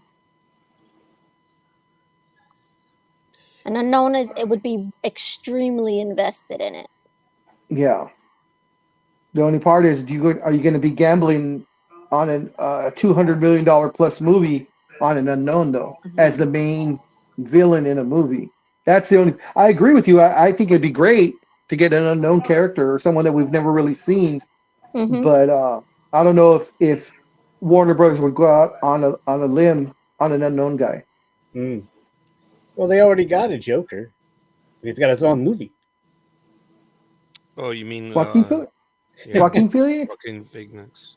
To me, even though they've already said that's part of the DC universe, I don't agree with that. I mean, that Joker is totally outside of canon. You're right. I mean, you're right. It's a whole different thing, but he did a decent job in the movie. I mean, it was a good movie. Yeah, he did. Really? But, I haven't seen it. It also hit Prime too. Everything's on Prime, so the Joker's on there. But he did a very good job. But to me, the movie was set like outside of the DC universe. It was it was canon.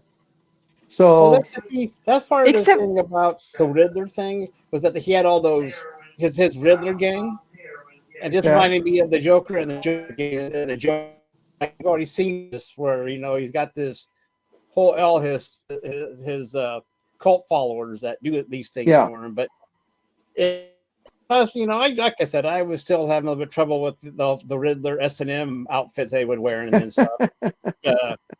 Still, it was darker. I know that they've always been pushing R-rated superhero movies for the last decade. It's always been a thing.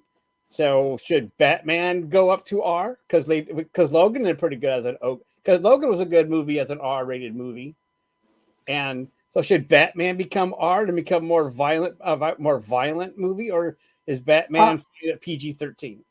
I think you can go with the violence that he had now in the Batman movie, but you just have to show more blood.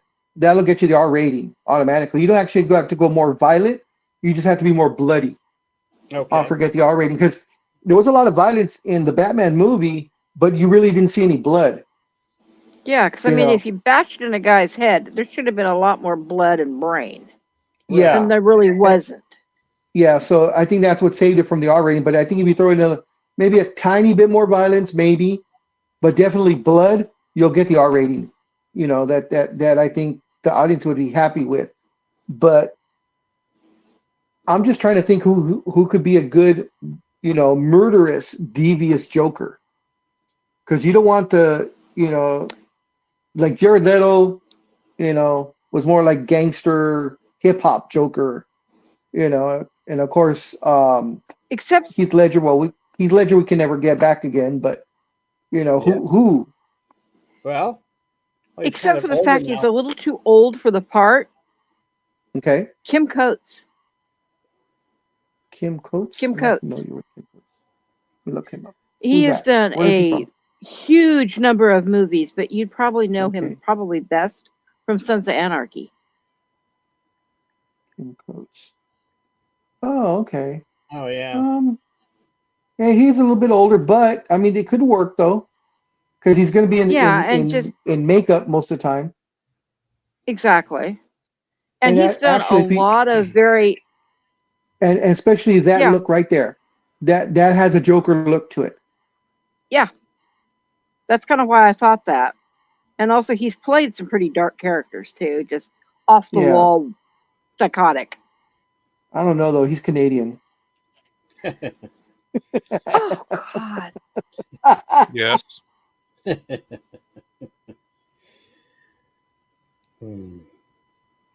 So, that's the part. Because, if, and like we said, it's going to be the Joker. But if they decide to go dark, then they need the right guy for it. They need like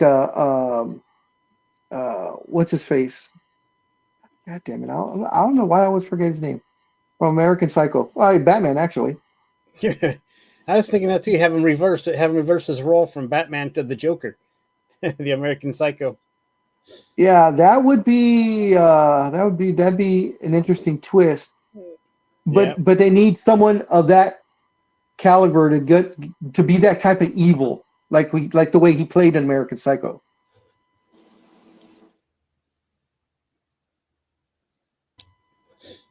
Yeah. And also, like in the Batman, he's only been Batman for a few months. So is it going to continue that way where like the Joker, is it going to be a continuation of part one? Or are we going to see something like 5-7 years down the line where he's been the Batman for a while? Because I think that also will tell you the type of Joker you need to get. No, I think you meant to say he's been the Batman for 2 years. Yeah. So, and he's already faced the Riddler. And if we go by that, plus right now we're supposed to think the Joker's already in Arkham. So I don't know. Exactly. So you could get away with an older guy like he said, like Coates. Nick, he could have, who knows how long he's been in Arkham. And it would have been better. Yeah. So it's interesting. So I don't know if they were even setting up a Riddler Joker thing in the second one or not. I hope not. I hope it's just a single villain and his gang. But But it seemed like him and the Joker were getting awful cozy there in the asylum. I think it'll be a standalone Joker, and then if there is a Batman 3, then you're going to see, you're going to see two of them come together or something like that, and maybe they'll throw Robin into the Batman movie. Yeah, no Robin. Yeah, that's all we need. Another one. Yeah, but they have to do it right this time. Isn't he still busy with his TV series, though? You wouldn't have time to do a Batman? I'm pretty sure that they can. I'm pretty sure that they can work around that. I mean, if they really want him that badly, an older Robin. Yeah, I guess it'd be Nightwing now, wouldn't he? If it's the same actor from the same actor. Yeah. What's his name? But I don't know. I can't think of. I just think it's. Maybe it will be someone. It don't have a name, but I can't think of anybody that violent unless you get Jigsaw. But I can't think of. I got Jigsaw in the brain now, so I've been watching all these Saw movies, so I don't know. That would be Michael interesting. Myers. You could have Michael Myers running around as the Joker. He wouldn't say much, but he'd be doing bloody things. Yo, Roger, you awake? I'm awake. I'm listening to all of you. Okay. Just wondering because you hadn't moved for a little bit, so I was wondering. I am trying to find a picture on my phone, as I mentioned. Oh, more Star Trek porn, huh? The only thing, when you say somebody bloody, the only person I think of is Negan. The only person, That's, oh God, Jeffrey Dean would be so awesome in that. I don't know if he'd have the laugh, but he would. But playing Negan, he was very, very bloody. So yeah, and we know JDM would be great on that. And you would have the Tude, but I don't know if they'd have. But here's the thing. Here's the thing, though. How many people would accept him of that, considering he played Bruce Wayne's father? Well, how many people would actually be accepting of all of a sudden now the same actor comes back as a different character that's a very well-known character? Yeah, but they do this stuff all the time. I mean, I don't know. People accepted Chris Evans as Captain America after being the Human Torch. That's true. Yeah, true. Yeah. Well, then, of course, that's Captain. But I'm trying to forget him being the Human Torch. I'm trying to. Well, I know we know why you like the Captain American Chris Evans. Why? America's butt. America's butt. Yep. Same reason she liked Thor. Actually, neither one of them were a favorite of mine. Really? No. Well, we know Jeremy Renner is, so. Jeremy Renner is and always will be. And like I said, he's a local boy. So, I've been a fan of his since probably his very, very first stuff and his music. So when you were watching the Avengers movie, the first one, Endgame, were you screaming at the screen for him not to die when he was battling Black Widow to see who would die for the gem? More like heart palpitations is what would happen. Because in all honesty, I love both the characters. Both of those characters are great. Oh yeah. And of course, I'm pissed because I love Scarlett Johansson. I mean, she's the end all be all for me. But my problem is okay. They said they couldn't bring her back, but yet they brought Gamora back. I know that didn't make sense. I was like, wait a minute. Yeah, really. When they in Endgame, when they went and got Thor back, and he had the big belly and all that stuff, and they had him walking through the headquarters, and I finally realized he's walking there. He has this robe on, and I think, wait, that's a Big Lebowski. He's doing the Big Lebowski. It was like I didn't realize that until I watched it. It's like the second time. And I'm thinking that's the Big Lebowski. I mean, Chris is never going to come back simply because of that last movie and how it was written. He was so highly embarrassed and thought it was so absolutely underrated with writing. He did not like it. Wait, are you talking about Endgame? I'm talking. Yeah, Endgame. It was Endgame and Infinity War together. So you're talking about when he came back as together. Yeah, when he came back as an old person, you mean, or what? Yes. No, I'm not talking about Chris Evans. I'm talking about Chris Hemsworth. Oh, Chris Hemsworth. I'm sorry. As Thor. As Yeah, Thor. in Endgame, right? When he was big and fat. Yeah. I'm sorry. Weight challenged. No, he's big and fat. Too much meat. He was dad bod Thor. Yeah. Yeah. I don't know. I mean, they just confirmed. I think it was yesterday or day before yesterday that Robert Downey Jr. is coming back. Yes, he is. So and also because of that, they're saying Chris Evans is coming back for a short stint again. So I think if you get those two, if those two go and talk to Chris Hemsworth, I think there's a good chance he'll come back again. I mean, he did that horrible Love and Thunder. That is true. Oh, that was so embarrassing. I don't look at Tanya. Maybe that's what embarrassed him with that Love and Thunder thing. Yeah, that's what I'm saying. Yeah. Well, I kept thinking, like, I forgot about that movie. I kept thinking of the Avengers movie, but we keep trying to forget about that movie. I had until you brought it up. I guess Love and Thunder would make anybody want to stop acting. Yeah. I can see. Probably wanted Thor's hammer across the brain after that one. Yeah. That thing was. Yeah. That thing was. That was definitely a money grab by Disney. But see, that's the stuff Disney's doing that. Yeah. Is kind of ruining their movie series. I mean, we're supposed to be looking forward to this Phase 5, but I don't see why we should be.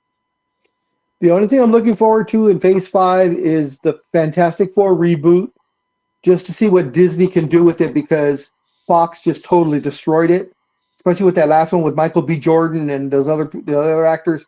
That was a horrible Fantastic Four. I actually had that worse than Jonah Hex, which I thought was the absolute worst superhero movie ever. I never saw any of them. Jonah Hex was horrible. That's the one with Megan Fox and no, I'm talking about the John Fantastic Four. I didn't see the Fantastic Four movies. The first one, the original or this one? Yeah. The first one was okay, and that's the best I can say. Yeah, the second one with Galactus, I thought was horrible because I'm a big Galactus fan, and just to have him as a purple cloud totally pissed me off. A fart cloud? Yeah. And then this last one was, even worse. So I was just like, oh man. I think it had a budget. I think it had a budget of like $150 million, and it made like 25 at the theaters. Which one? The last one? Yeah. The one with the CGI thing with no pants. Yep. So you can see both things. So, but I can't wait to see what Disney / Marvel is going to do with Fantastic Four, and also the fact that they're rebooting the X-Men. Because Fox lost X-Men back to Marvel, so Marvel wants to get their hands on to do at least one movie, and they say and Marvel's exact comment was, we're going to do this right. So that makes me excited and scared. Yeah, same thing. Yeah, you don't know what that means. Of course, I can't wait. If Disney leaves Marvel alone, it should be done right. And of course, I can't wait for Hugh Jackman back. Yeah, well, that's what I was going to say. I love the fact that Hugh Jackman's coming back for Deadpool 3. Which they were in the middle of filming. And I don't know if you guys saw the stills of Hugh Jackman actually wearing the Wolverine suit for the first time ever. Oh, yeah? And he was dressed in the classic yellow uniform. No mask, but he had the whole uniform on.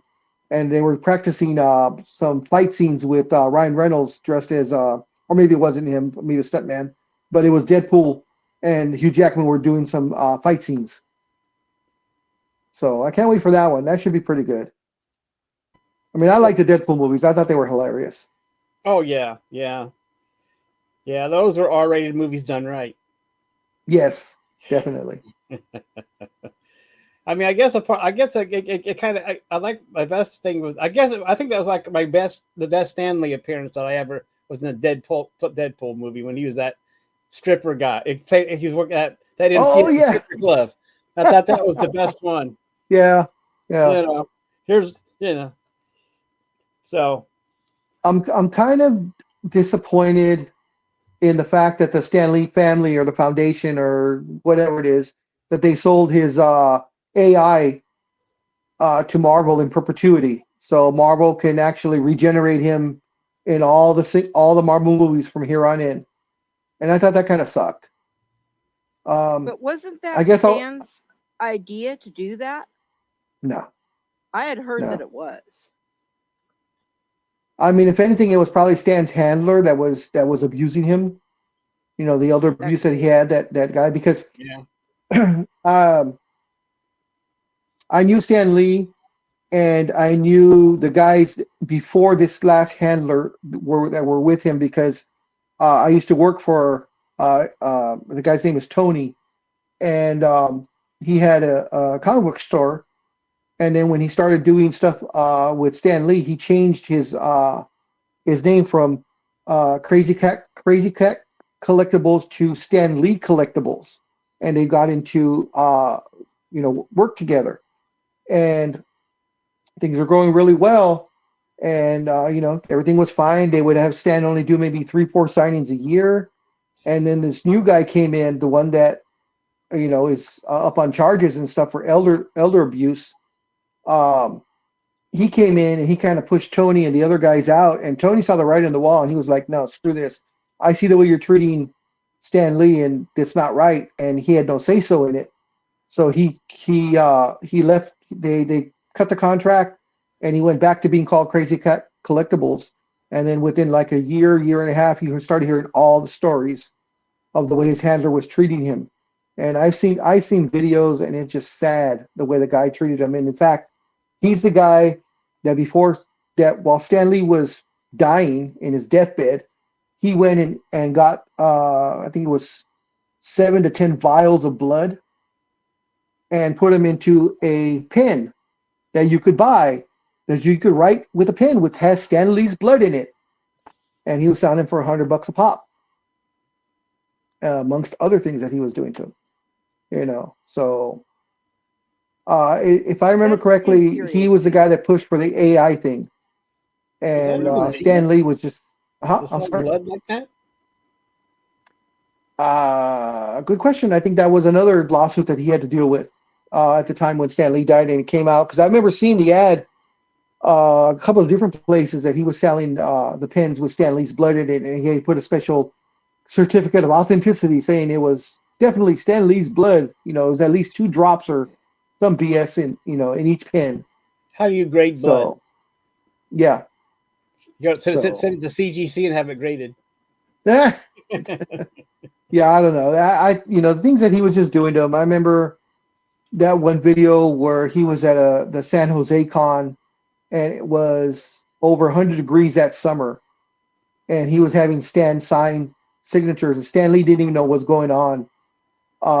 They handed the guy, a comic to sign, and then he gave it to Stan Lee, and he would actually put the pen in Stan Lee's hand, put Stan Lee's hand and pen on the book, and say, "Okay, Stan, ready?" And Stan Lee would just be like, uh-huh. And he got like, "Okay, STAN." And then he'd lift up his hand and then move it over a little bit and then go, "Okay, LEE." And the signature was horrible. It was barely legible. Him or Stan?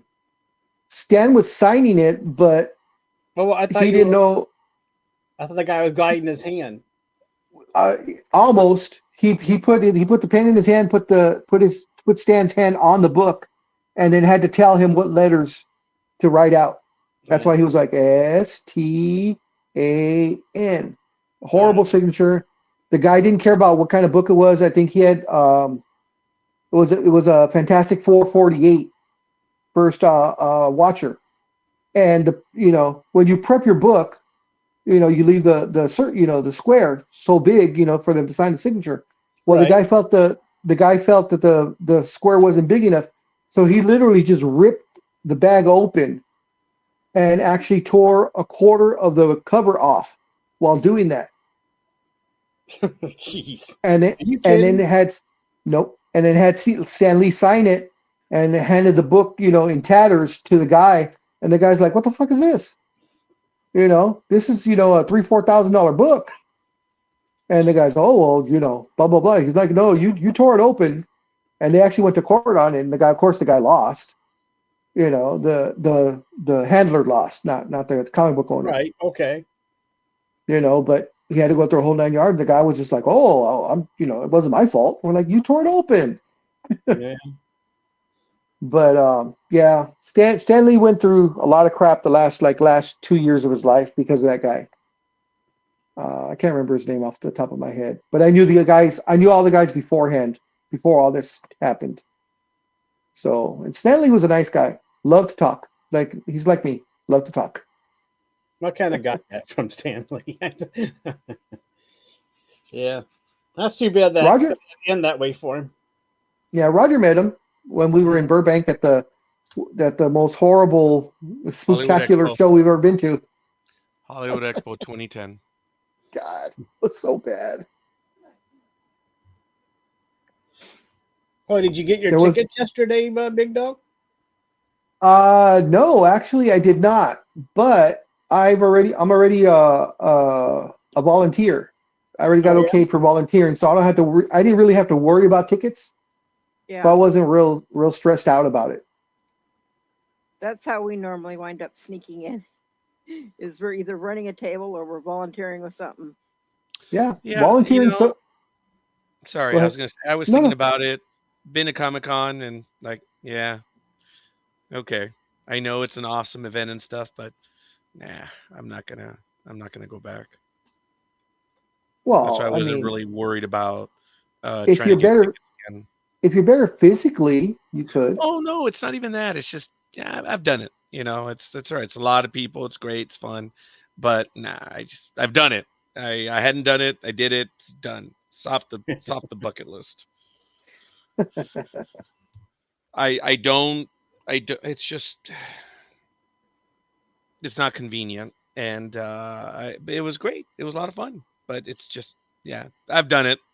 I'm like Rex in Toy Story 2. I play. I said, no, I lived it. So, it's a lot of neat stuff. And the reason being I don't want to go is because I will end up being homeless shortly thereafter again. So I have no desire to do that. It's very easy to buy a lot of stuff down there. Oh, yes, it is. Plastic. Oh, I already have it. I know. I was on a mission. I was there to do something, and I knew I was only going to spend on food. I knew that. It wasn't an issue. It's just I did see one thing that I did enjoy, and it was, I will go get it right now. I don't think I've shown it live yet. It's in my room. It is what we were talking about yesterday, Robotech, the Space Cruiser Yamato. Oh, really? You have it? This artist, wonderful artist. I happened to see it. I'm like, oh, damn. And he signed it. It's I remember that. Gorgeous. Yeah. I'll be right back. He's always threatening us. Well, and you know what? He didn't talk about the second thing that he bought, which was the blow. No, he can't hear me. He took the headphones off. Oh, good. But he bought the blow up Uhura doll, sex doll. So that's the thing he doesn't talk about. Oh, I was going to send him that one. I'll have to get the blow up Keelan doll then. Yeah. It's the Vulcan from Lower Decks that he has a crush on. He has a crush on all of them. I think he has a crush on what is it? 6 of 9, 7 of 9. What was she called? 7 of 9. Yeah, there you go. 6 Jerry Ryan. That would be a yeah, really. Now here's the thing: does he have a crush on Jerry Ryan or 7 of 9? Yeah, I don't think it matters. Yeah, I don't think it matters. Yeah. Parts are interchangeable. Jeez. Let's see that. Trying to see if there is a second one yet. Not a second blow up doll? Oh, he's got a bunch of them. He just doesn't like to talk about it. Okay, so there is going to be a Superman 2. The release date has already been set. It says the Batman Part 2. The Batman Part 2 is currently to be released on October 3rd, 2025. Yeah, I wonder if that's all going to be pushed back because of the strikes and all. So I would look at it unless it's like a really recent announcement. Ooh, that's pretty. There it is. 2026 is the earliest I'd look at it, Big Dog. Well, this is so as of October 19th. Really? Okay. And it says James Gunn and Peter Safran have not changed the date, even though there is an ongoing writers and actors strike, because of course the writers strike was still going on in October. So I guess they're holding out on that. Wow. Okay. It's not changed. Maybe a lot of it was already in pre-production, not post-production. Could be. Well, it's still 2 years away, so maybe they're hedging their bets that they'll have 2 years. Yeah. You said what? 25? 2025? Yes, okay. Yes, ma'am. So, God, don't insult me that way. Don't call me ma'am. Sure, all right. All right. All right, sexy lady. But, well, so I guess your we'll mistress. Find out. Say ho, what? Oh, you forgot. You don't realize that he dresses up in leather and I whip him constantly? Good for you, Liz. But the leather shirt only goes halfway up my stomach, so my belly button still shows. God.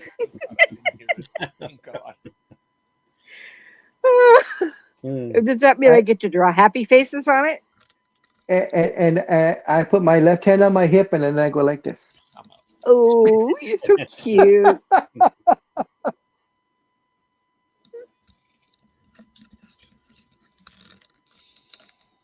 that meal coming back up yet, Raj? Is that what coming up yet? I said, is your meal coming back up? No. I only had 2 of the 3 hot dogs. I only have 1 left. Wow, 3 hot dogs. Impressive. Mm-hmm. I'm not consuming as much anymore, so it is what it is. I went out, got me a shrimp cocktail yesterday and a shrimp ceviche cooked in lemon. It was awesome, and I had trouble finishing them both. That means I'm consuming less food, and I'm happy for it. I have, unfortunately, bad news that Tanya's not going to like. I just came around with ESPN. Evidently, your quarterback, Daniel Jones, they feel tore his ACL in the game tonight. That's payback for me laughing at Rodgers. Probably. He's going to get his MRI on Monday, and at that time they'll find out if he's going to be got the entire season or not.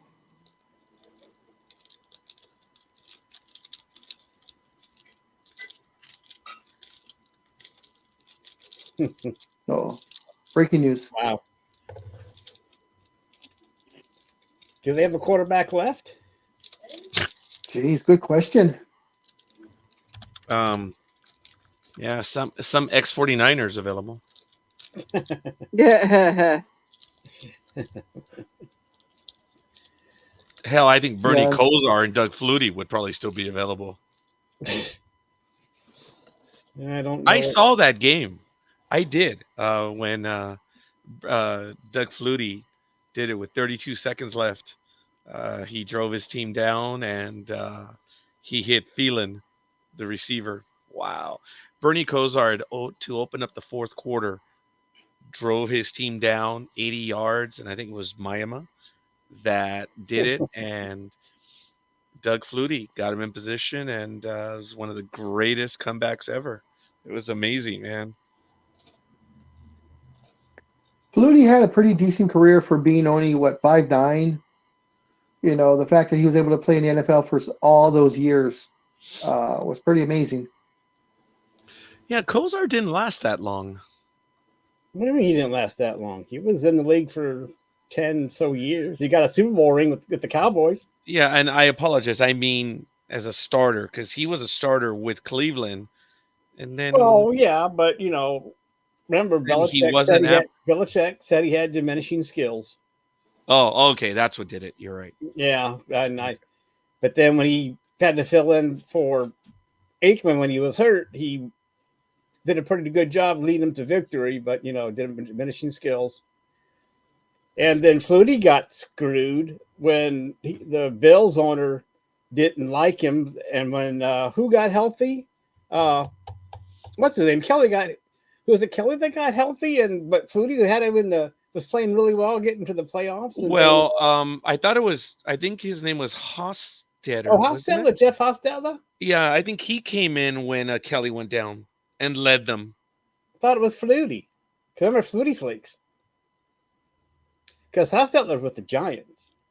Okay, I don't know anything.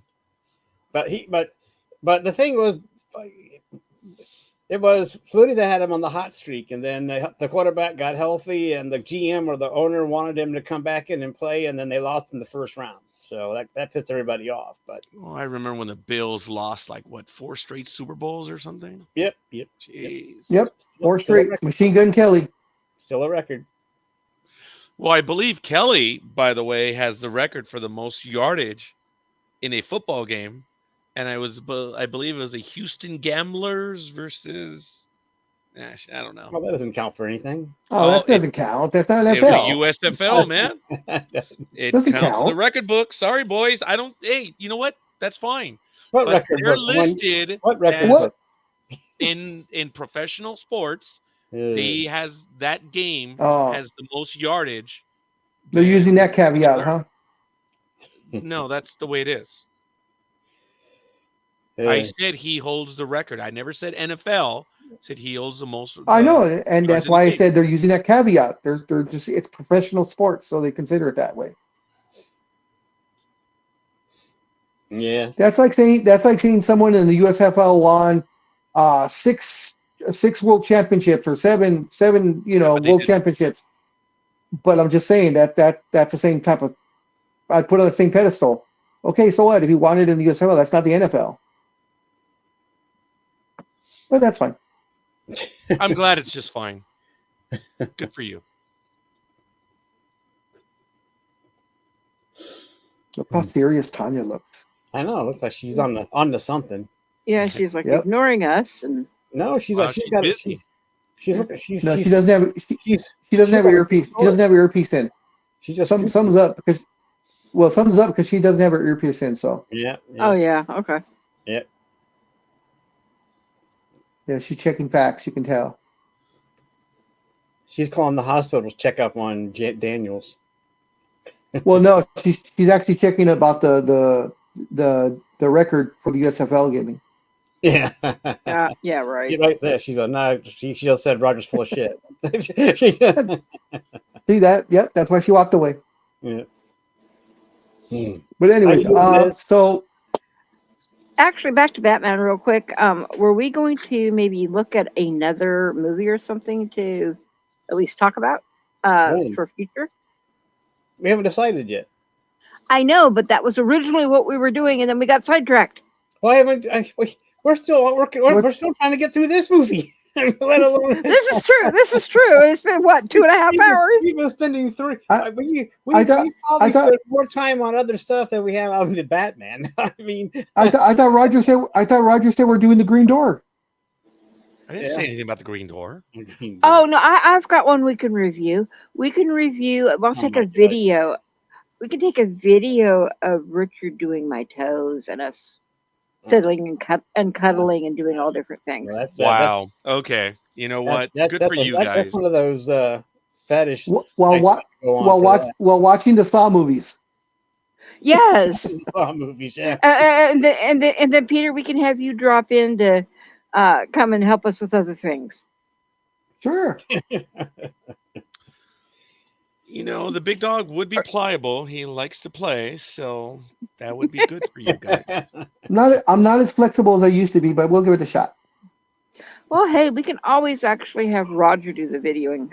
No, it's all right. I can't stay standing for very long anyway. So did you want to do another superhero movie, Elizabeth, or what were you thinking? Oh, I'm open completely to anything. I'll bet you are, but that's beside the point. Look, woman, come on. You're not a newbie here. There's a reason why we all. I also think a bunch of Hallmark Christmas movies hit Prime too. So, God, no. Peacock, I can't remember, but a bunch of them just dropped all of a sudden. God, no. I know. I'm just kidding. Oh yes, we can do an entire marathon on that and have Peter watch. No. And get all his input for it. No. Well, I mean, if you guys would want, and if Roger would want to, come onto the show also, you guys could watch the Flash movie and give your input on that if you're so inclined. You guys can schedule that. Knock yourselves out. We could do another horror movie of anybody's choice. Well, we did. Well, I mean, I am trying. I mean, I know that Jay and I were talking about doing at least Plane, Trains, and Automobiles for Thanksgiving. Yeah, that would be fun. Oh, that would be fun. That'd be fun. There's not many Thanksgiving movies to do. So at least that was one that we were talking about. When were you going to do Die Hard. Die Hard. Richard, when were you going to do Plane, Trains, and Automobiles? Is that on November 26th? I don't know what Sunday that would be. It is Thanksgiving weekend. I am just look. We can do. We can do Thanksgiving weekend because I'm just curious because I'm a schedule guy. Like I said, I plan things years in advance. So well, I was thinking, if you have a date, that's what I was thinking. Thanksgiving weekend, we would do that one because then that would, but it wouldn't be. It'd be on time, I guess. I would love to do Lilies of the Field. Oh. Just kidding. Just kidding. Very funny. That's just a personal favorite. It's very old. Yes, it is very old. I watched that new Insidious movie Behind the Red Door, and it sucked. I didn't like it. There was no blood or gore, Big Dog. You wouldn't have liked it either. Oh, I can watch stuff that's not blood and gore. But it still wasn't a tad insulting there, Big Dog. If it doesn't have blood and gore, you're not interested. There are some people that are like that. Well, I don't think it was rated R. It wasn't rated R, Big Dog. Like that. Well, I mean, it wasn't. Would the anchor love to give their opinion on their movie? I didn't think that was a good Insidious Don't encourage. Movie. I didn't like it. I mean, Misery. I liked Misery, and it wasn't that bloody, except for when she cracks the ankle. I thought that was. I shouldn't have said that. I'm just saying it wasn't a good movie. Even if it was rated R, it still wouldn't have been a good movie. It was just. It wasn't. I walked out on that one too. I just didn't see I don't know what they were going for in that one. Besides boreness today. I've never walked out on a movie because I'm too Mexican, so I'm too codo to walk out on a movie because I paid for that movie. I'm going to sit through it, even if it's horrible. Straight. Listen, that's not a Mexican thing. That's a Hispanic thing. We don't walk out of something that we just finished paying for. The hell out of here with that nonsense. Yep. There was a movie that my husband and I were watching, and it scared me heck out of my mind. Like I was literally hiding practically under the seat in the theater. My husband, we were dating at the time, and he was like, "If you were that scared, you should have just told me. We would have left." I knew he's Colombian. You were like, "Nope." And I'm like, you know what? You are too Americanized. No, honey. We do not leave in the middle of a movie. I don't care how scared I am. I will just hide, cover my ears, and just pray that this movie hurries up and finishes. Yep. I was the same way. I remember I took it happened a couple of times, but I took my girls when they were smaller to an Angels game, and we're watching the baseball game, and the Angels are like winning like 10-2, and it's like the 8th inning, and everybody starts leaving, right? So she's like, "Oh, hey, Dad, let's go." I'm like, "No, we're not going nowhere." And she's like, "But they're gonna win." I said, "Yeah, but it's not over yet. I didn't pay all this money for us to leave early. I don't care." Freaking baseball games are an arm, a leg, and blood. Yep. And it's not over till it's over. Damn straight. You never know what could happen. Yeah, I can't believe Big Dog and I did that on Tuesday night. Yeah. Well, you weren't feeling good. You needed your rest, and we were watching on TV. That's different. TV's different. I will say one thing I used to do with the girls, which was bad. Hey. Bad influence, but it's okay. It was a Hispanic thing, I guess. So times, when times were a little bit lean, and I had the girls that particular weekend. I was already separated from my wife, so every other weekend, and money's kind of tight. So Friday nights was fireworks night at Anaheim Stadium on home games. So we used to do our thing, food or whatever we did, and then around 8:30 or 8 o'clock, I would start driving down to Anaheim Stadium, and we'd get there about middle of the 8th inning, maybe 7th inning or so. And by that time, all the guards are gone. So we would go in and sit at the upper decks and watch the last couple of innings. And then when the game was over, we positioned ourselves over and we watched the fireworks. That's actually kind of cool. Yeah, wasn't quite on the up and up, but the game was already over. No one, they weren't even. What do you mean it was on the up and up? The gate was open. Well, that's what I said. It wasn't quite on the up and up. Yeah, but someone as honest as you, Raj, wouldn't have done it. All right. On December 6th, 1991, I took my dad to go see Star Trek 60 in Discovered Country, and he loved it so much that I was like, okay, Dad, let's go. He's like, well, let's look at it again. I said, what are you talking about? Said, yeah, let's just stay and watch it again. I said, no, you can't. You only get one showing. Well, let's stay. He says, no, I'll go buy another ticket so we can. Like, no, let's stay. I'm like, what? I'm like, no, Dad, I'm not going to get thrown out of here. I think that was the first and only time my father wanted to break the law. God, you'd have hated hanging around with me like that. Yeah. Well, same with me, Raj. You know my story. Oh, when I used to take the girls. I will not say a word. So I had 3 girls and myself. So when we decided we wanted to go to the movies, of course I was going to marathon it. I didn't care. So this was when you didn't have reserved seats. So I would just go on like Fandango or whatever and see what times all the movies started and how long they were, and I would calculate when they would end. So I would give the girls a choice, and I'd say, okay, you have these movies to choose from. They would do their choices. I had my choice, and we'd go and we'd either watch 3 or 4 movies consecutively. We would just come out of one theater and walk into the next. Yep, I did the same thing. I almost got caught one time when my littlest one, she's holding my hand, and as we're walking out of one theater and we're going into the lobby to get to the other side, and she yells out as loud as she can, "What movie are we going to see next, Dad?" And I was like, be quiet. I just kind of drug her along. Busted. So, yeah. Well, no, we didn't get busted. And I would always buy the popcorn and the large popcorn and 2 large sodas that got free refills. Mm-hmm. So we do that and watch the first movie. And then like in the middle of like maybe 10 minutes into the second movie or third movie, then you go back and get all the refills. But of course, this was before I had already stopped at the 7-Eleven or Circle K, whatever's around you guys. And I'd buy hot dogs and candy because it's cheaper and have them stuff them in their backpacks.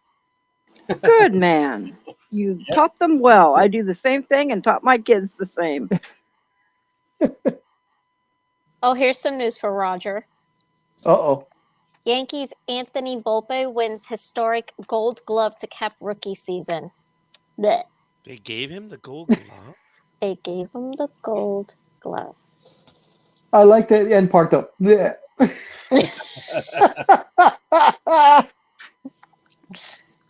I don't know. I mean, there were times that he had good defense, but I'm not so.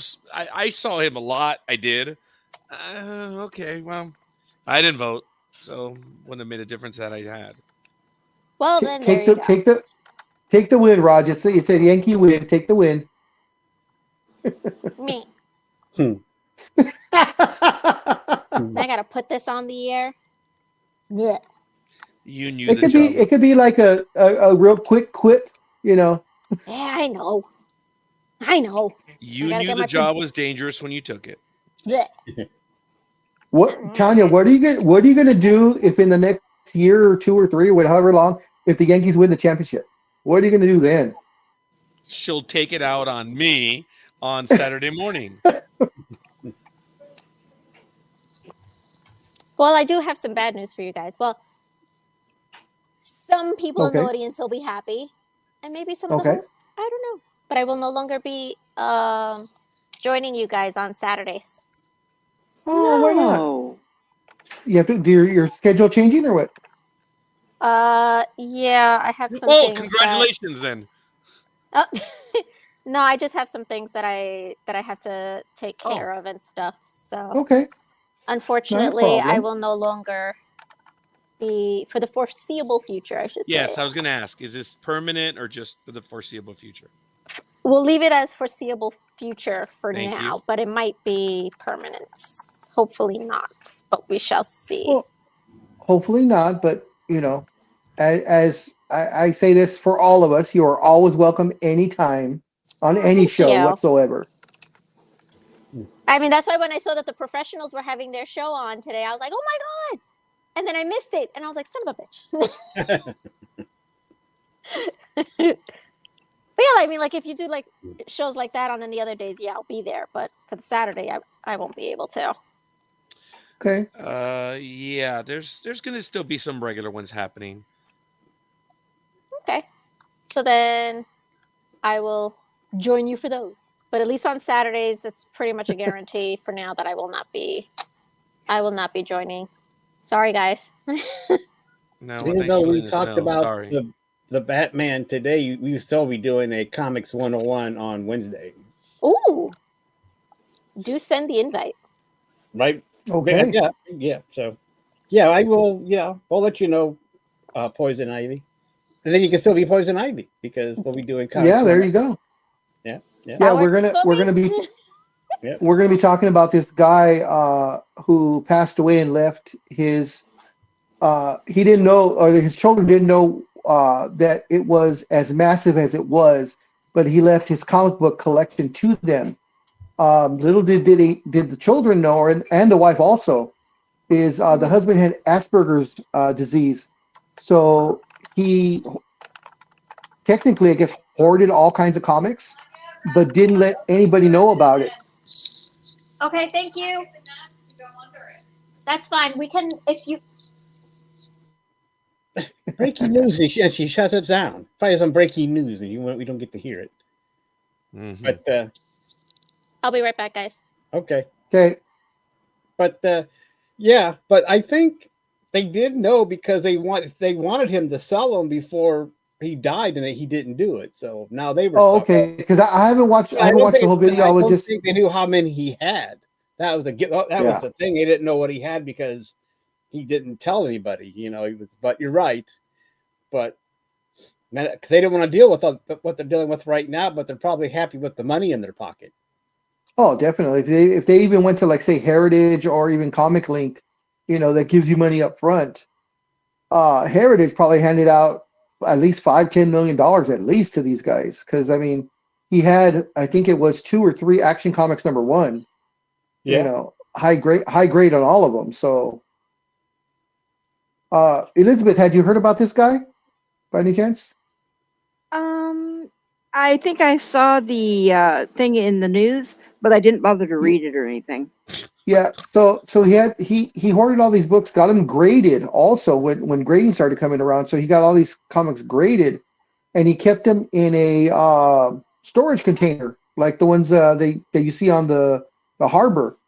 And he hooked it up to his house or in back of his house, and he had it with air conditioning and a dehumidifier and the whole 9 yards. And he had it completely sealed, so no one really knew what was in there until after he passed, and he left it all to them. And he said, hey, this is what you guys need to look for.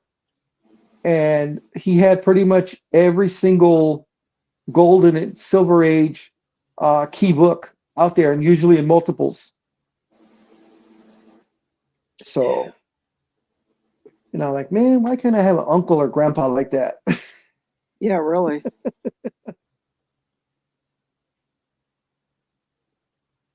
That's what Roger has, but he hasn't told us. He has everything hidden somewhere. I bet he does. How much do you want to bet?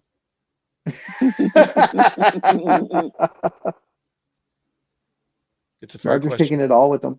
How much do you want to bet? When Roger goes, he's going to be buried in the captain's uniform.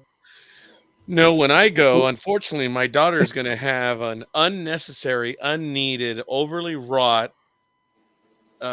fortune in books and magazines that can easily give the New York Library a run for its money. Oh, wow. That I have some books. I have the old time life books that go back to the 70s, I have some of those 90s. Too. Yeah, I have quite a few of those. What about the old Reader's Digest books? No, he has a National Geographic. I also have an extensive foreign affairs collection. I also have Consumer Reports. I mean, if I was living alone, I would easily be one of those people that have the newspapers stacked. The little hoarders, yeah. Well, unfortunately, I rarely ever admit this, but I grew up in my family. Unfortunately, they were hoarders. I cannot watch the program Hoarders because I freeze up. It's very frustrating and sad. And I just cannot watch that. I've struggled my entire life with trying to keep stuff out. And in the last 10 years, I've grown better because I knew this was not my last stop. So I'm like, well, I'm not going to hoard shit knowing that we're going to move anyway.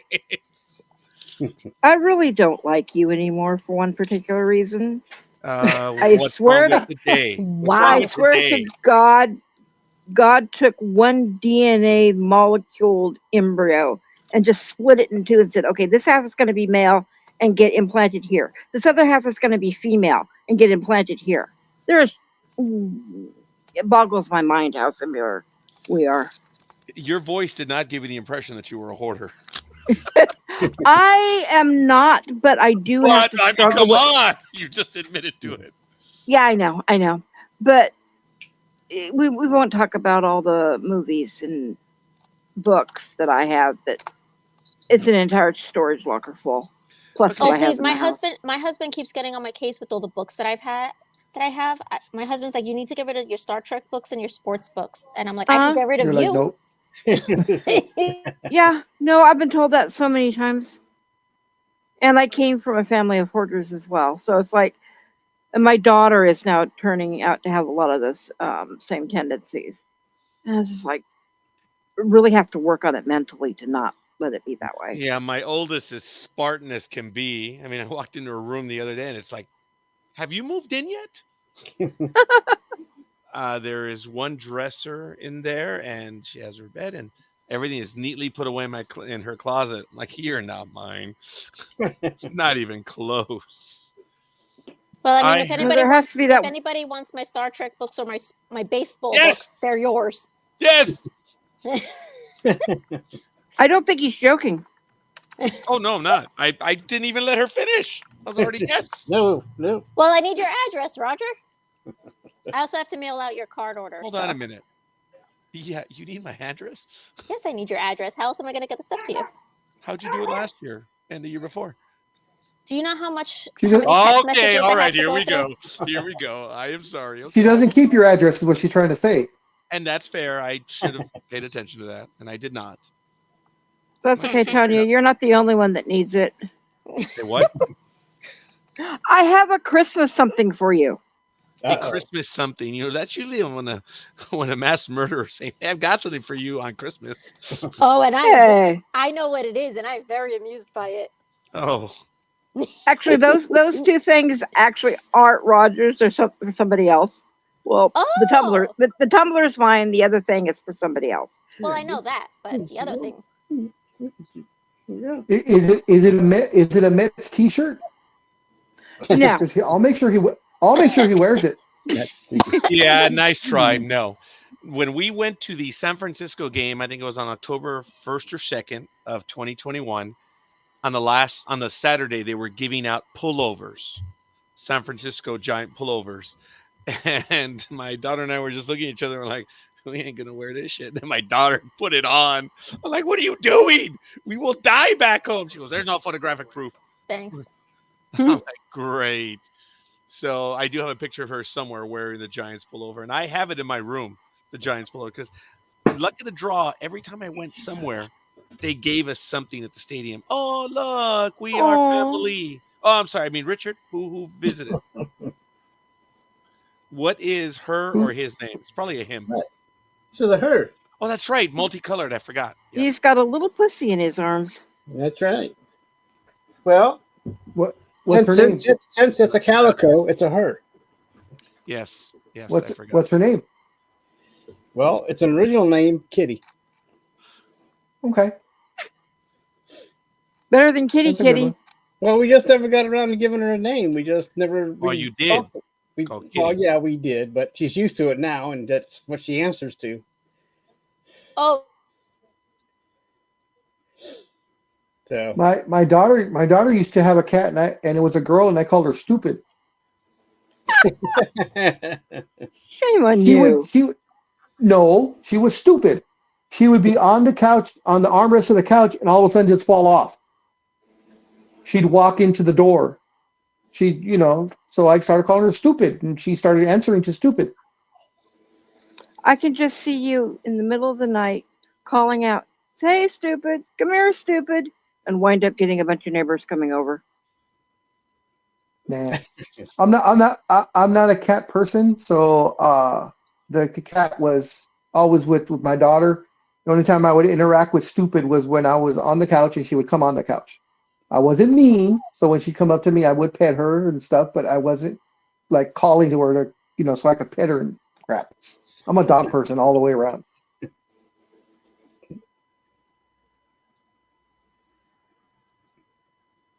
My dream dog is to have a Siberian Husky if I ever get out of this damn apartment. Oh, I had one of those. I love Siberian Huskies. Dobies are my babies. I grew up my entire childhood with a Samoyed, a white one, and every single one I had the curled tail and the pink nose.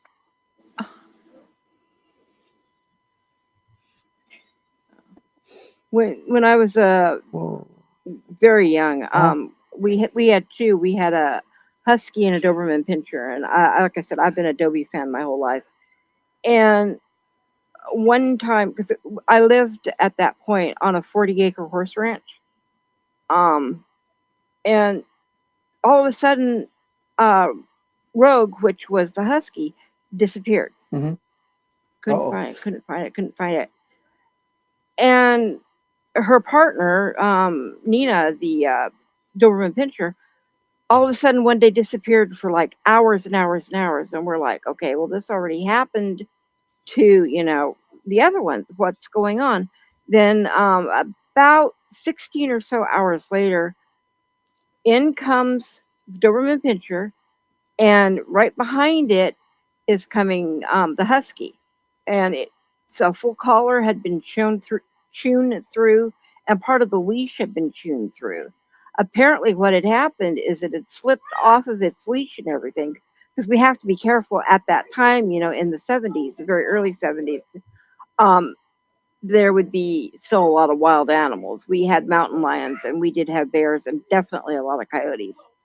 Apparently, because we had kept it controlled close to the house and didn't let them go on long runs, when it had escaped, it got caught. The leash got caught. And the Dobie had to chew it to free it up, and it took the Dobie apparently several days to do that.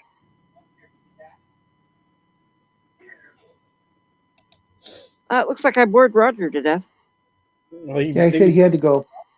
Oh, okay. But yeah, it's like I love animals of all sorts. I can't really tell if I'm a cat person or a dog person. My daughter is a cat person and has wanted cats for years. And the last one we had, oddly enough, its name was Kitty Kitty. It was a black cat. It liked to be a idiot, kind of like a daredevil. And the second the car was backing up, it would try to play dare and run across as you were backing up. And one day it actually, Mm-hmm. Yep. Yeah. One day the cat, he ran out of 9 lives. Well, he didn't run out of 9 lives at that point, but my brother-in-law did back over the back end. So for the next year, I had to take and have him get cleaned back there and other things.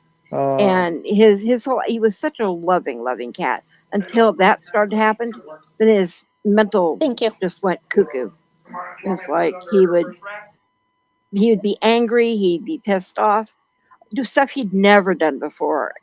And I just think it was all the trauma mentally from having that, and then having everything else have to be medically done to him. So we finally had to put him down when he was literally spraying everywhere in the house.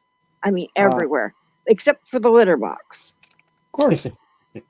You know, it was just, between that and he'd become so aggressive, and our kids were still very young at the time. My daughter was only like about 2 at the time. So it was like, no, we're not doing this. It'd be more of a mercy to put her to sleep.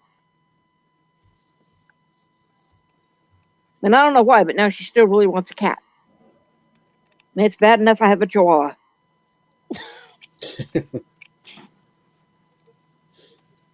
I don't get along with chihuahuas. Huh? I don't get along with chihuahuas. Same here. They're the yappiest little dogs. They yap at everything. Oh, and hell yes. They're annoying as hell. Yes, they are. When he was a rescue as well. When we first got him, he was very well behaved.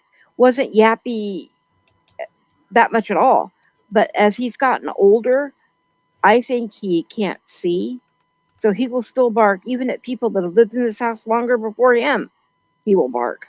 And we're like, or he'll think he hears something, but there's nobody there. And just yap to death. All right, guys, I'm actually going to hop off. Okay. Quite a bit that I still need to do. So it's been fun. Thanks for editing. Right. It's good to see you. Good to see you. Well. Have a fun and safe week. Thank you. You too. Bye, guys. Thank you. Bye. Bye. Ooh, then there were 3. It's going to be 2 pretty soon. Have either one of you seen the movie The 10 Little Indians? That sounds racist. No, I haven't. No. It's very old. It's either a late 40s or early 50s. And when you had said that, Richard, about just some way that you'd phrase this last little bit, it reminded me of that movie. And it's because there are 10 people that go to this island for a vacation, and they keep disappearing and then being murdered, and we keep finding the bodies. And so the whole thing is a mystery to find out who the killer was. Right. So I was wondering, because you do like horror, and I'm assuming you like classic horror as well, I think. I was wondering if you'd seen it. Well, I grew up on the classic horror, because of, back in the day when they had horror hosts on every weekend, they would show them on every weekend. So yeah. So I got my fill of, Hammer and all that kind of stuff. So that's cool. I know about the book or the story 10 Little Indians that always had the title. It was controversial, I guess, and had title changed a lot, but oh yeah. So I don't know, but I don't know if I've heard of the movie or not, but I know I haven't. Well, maybe I have seen it and forgotten about it. Who knows? You probably have. I know the premise of it has basically been redone to death. But yeah, the same thing with most. I was going to say, it shows that there's two versions of it. There's one from 1965, and those ones are in a luxury mountaintop mansion, only to find that an unseen person is killing them one by one. And then the one in 1989 says a group of 10 desperate people, strangers to each other, all have been summoned by a mysterious host named Mr. Wilson to travel to Africa and join him.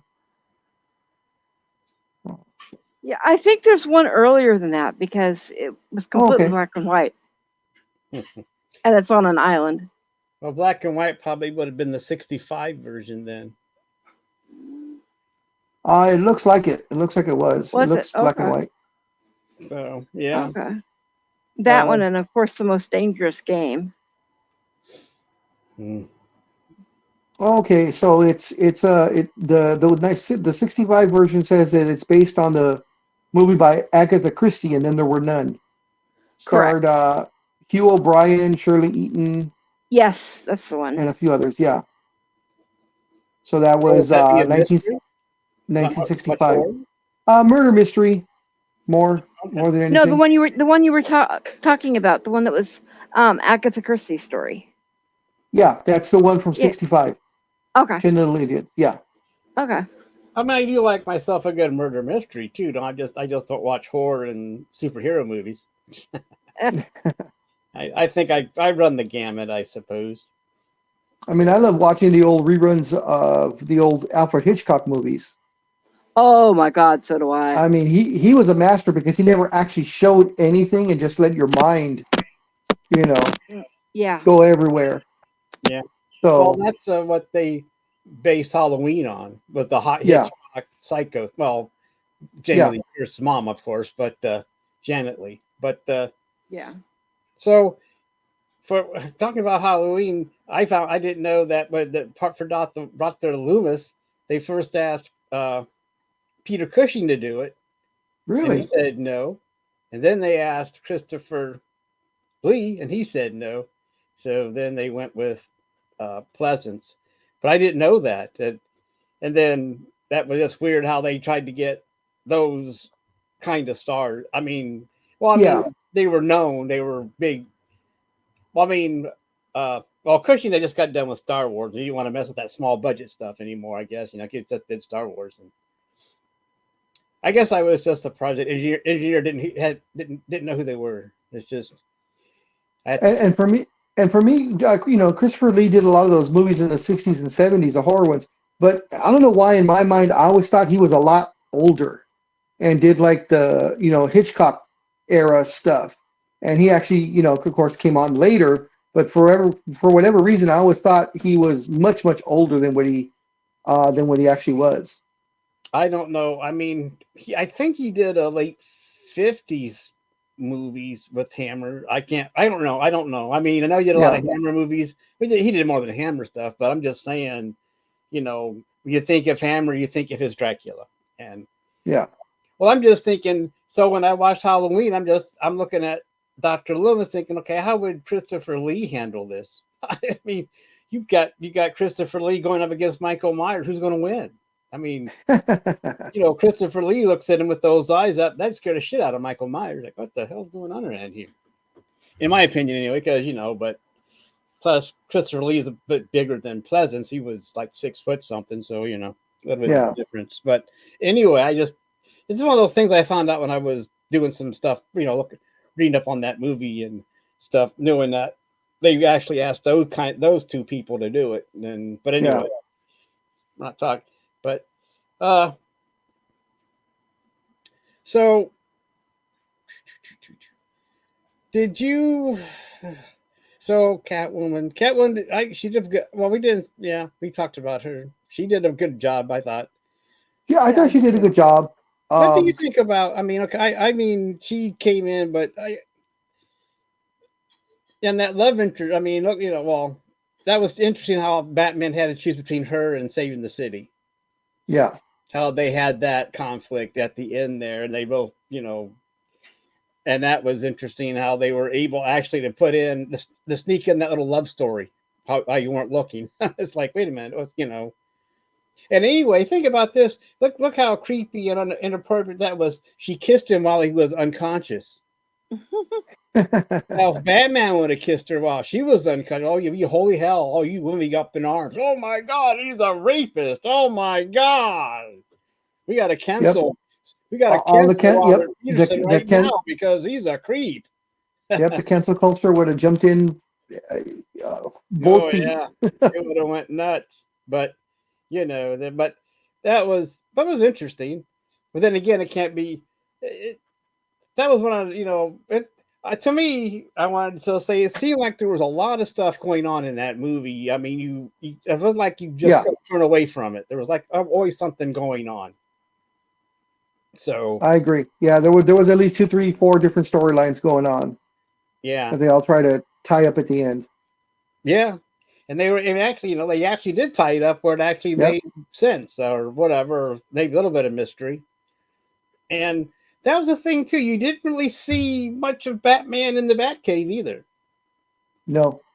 You didn't see much of anything. I mean, maybe a couple of shots in his mansion, and then him, out of costume at the courthouse or wherever they were, and then rest of the times in the Batsuit, just figuring out clues. It was interesting that they actually didn't delve into that part of his life that much, and you really didn't get good views of the Batmobile either, or whatever. Yeah, I think.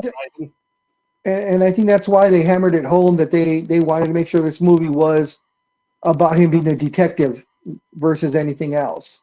Not the superhero, not, Bruce Wayne, but, the so-called best detective, in the world. Yeah, but everybody's used to Batman in the computer. Even going back to Adam West, he always had that computer that spit out those old-timey cards. But, yeah. I'm just saying, it's like, I guess what you're saying is that they didn't want to pay too much attention to his toys, as Jack Nicholson would say, and then just concentrate on him being, a moody detective. And that was the thing too. He was he was playing the Dark Knight. He was dark. He didn't say much, and he was always out at night. There was no daytime Batman. So, I mean, I don't know if either one of you, because I never saw it or I never read anything about it. Did Pattinson enjoy doing the movie? I never really looked into that. Didn't him and Reeves have some kind of a butted heads a little bit during the movie? That's what I think everything's about, them kind of butting heads. I remember that too, but I don't know necessarily how he felt about playing or portraying the role. But there was a little bit of a contention between the other two, though. But you didn't feel like it was enough to, stop filming. And if they're going to do a number 2, a second movie, it seems like, I guess everybody's coming back. It's 2 years from now, but I would imagine they got everybody, the main people back, Big Dog, or don't we know that yet? They really haven't said, but I'm pretty sure that they're going to get the main people back. I guess it depends too which way they decide to go, because if they go just to a different direction, or they want to just really concentrate on the Joker, Zoe Kravitz might not be back as Catwoman, Well, but it all depends. She did take off in the sunset. Yeah. So that means she can't come back. Yeah, just because she went one direction and he went the other doesn't mean, if this is going to be set, 7 years in the future? I don't see why they couldn't. Oh, this is going to be a time jump? A big one? I'm not sure. I thought I'd heard at least there was going to be a bit of one. Yeah, I heard there was going to be a bit of a time jump. I thought it was going to be 5 years, but I could be wrong. But it looks like all the regular cast is coming back. So Pattinson's back as Batman, Zoe Kravitz as Catwoman, Colin Farrell's coming back as Penguin. Yeah. Andy Serkis as Alfred is coming back. So is Commissioner Gordon. And Paul Dano is also coming back. So Riddler's going to be in it also. Yeah, well, that makes sense. We don't know how big his role is going to be, but maybe there is going to be, like I said before, maybe a quick team up, which is interesting. So, this got my. We'll just have to wait and see. Yeah. Oh, he must. If he's coming back, he must like it well enough not to let it, even from doing it. True. Yeah. I don't know. I guess it all too depends. Kind of money we're talking about too. A lot of people, if they get paid enough, they'll come back. Yeah, they'll put up with some stuff. Well, okay. I'll go on my trailer and hang out till you need me. Yeah. Yep. So is his Batman like Kurt Cobain? I just saw a headline. I just thinking. I know they played the Nirvana song, but I don't. Unless he shoots himself, I don't think he's going to be the Kurt Cobain. So, as far as maybe the brooding part, I guess, because Kurt Cobain. I don't know. I just saw a headline, and who knows what the hell the article actually says. I mean, who knows? It could have been written by who knows who, but I'm just, it just caught my eye. But I mean, I guess I can do 5 years. I don't want him going too far where he looks like, Yeah. too far. I don't want to get, or they do a third one, he's already 50. Then they do have to get Ben Affleck to finish out the part, so. Yeah. Well, I mean, the way the directors and the writers and even the the company like the Warner Brothers, I mean, they could have said, like, say this next movie's 5 years in the future. It's 3 years from the previous one, and they could have said the movie was set 2 years before that, so the next movie would just be in the present. I mean, Yeah. Well, there's always workarounds. Oh, I know. I just. Yeah, I know what you're saying. I know what you're saying. It's just that how long is the Riddler and the Joker going to hang out in the asylum? They're going to wait. They're going to want to wait 5 years to get out and do some damage. I mean, that's a long time to wait. Or maybe that's when Reagan takes office and lets everybody loose. I don't know. I don't know. I just, as long as the movie's good, I don't care. Like the last one, if they stay true to the character that he portrayed in the first one and don't make a lot of. And the Joker, they find the right person for that part. It should be another, and the script is as tight as that one. Yeah. And they could still introduce another one of his love interests that he's had throughout the years. They could still get a Vicky Vale. There's so many, yeah. So it's not like, But then if you do a Vicky Vale, that means you're going to deal more with your favorite Bruce Wayne. Unless he gets a haircut. He gets a haircut by then. Jeez. And then he won't look so emo, hell. Oh, I hope Maybe so. They'll bring back that girl that played Bella in the Twilight movies to be Vicky Vale. No. No, considering there's still bad blood between those two. See, it'll work. See, then it would work because I had that kind of chemistry working for him. I'm still waiting. All these movies later, I'm still waiting for them to get the right Mary Jane in the movies. But for Spider-Man? I guess they have yet to get the right Mary Jane. You're right. They had the right Gwen Stacy with Emma Stone. Yeah, I'll go with that. I really didn't care much for Ron Howard's daughter, but with Maguire. But when they had, I just thought Emma looked like her enough, and she had the little thing in her hair that Gwen had back in the day. So I mean, I liked it. I just felt they killed her off too soon, but that was But I liked the way they did it, though. I mean, I was surprised they did, but I wanted to see how they were going to do it. It was close. It wasn't a bridge, but she still fell. Yeah, it was still Spider-Man's webbing.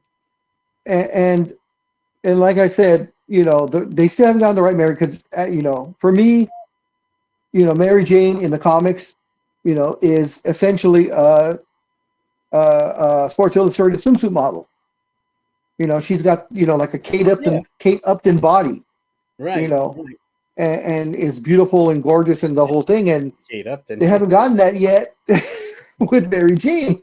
No, find someone and stick a red wig on her, huh? Something, I don't know. I mean, not her because she's. But I know what you mean. I mean, she's supposed to be the mom. I mean, that's what. Yeah, she was supposed to be the. What back then she would have been an it girl. Was probably back in the 60s an it girl or whatever they were called besides a hippie. Yeah. So she was because Gwen was more studious and she was the party. What you would you know what I mean, and she So that'd be. So I know what you mean. I don't know. I don't know what's happening with the Spider-Man future. I don't know if they're done. I think that I heard they were going to be done with the current actor, weren't they? Or weren't they going to? I think they're bringing him back for one more. One more? Yeah. Which I think is good. I mean, to me, they got the right Spider-Man finally. He could be taller though. But yeah. But I thought it was set right. I mean, of the three that are there, I thought he's been the best. Personality-wise, yeah, I agree with that. And plus he was playing a young kid, so he did that perfectly too. I mean, even though McGuire played more of the egghead and also, but then so did Andrew. But he was a genius, and I liked his. And he talked about emo, big dog. There was your emo right there. I mean, that is true. He emote the whole movie. So what did Spider-Man? I think Marvel / Disney's going to go the way of James Bond, and every 3 to 4 movies, just bring in a new actor and just keep the character going. Okay, I mean, it's worked for James Bond. Yeah, true. Works for James Bond, so yeah. But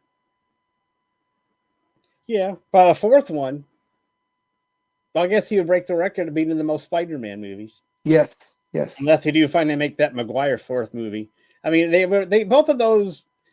They were, after that movie hit, the latest one, they're both getting movies now. Maguire, and it's like, no, I'll believe it when I see it. I mean, everybody was just excited about seeing them, but they, Yep. Same thing with Andrew Garfield. Supposedly they're saying, they're going to give him his third movie, that he needed to get. I'm like, no. Yeah, Maguire's going to get the fourth movie that he needed.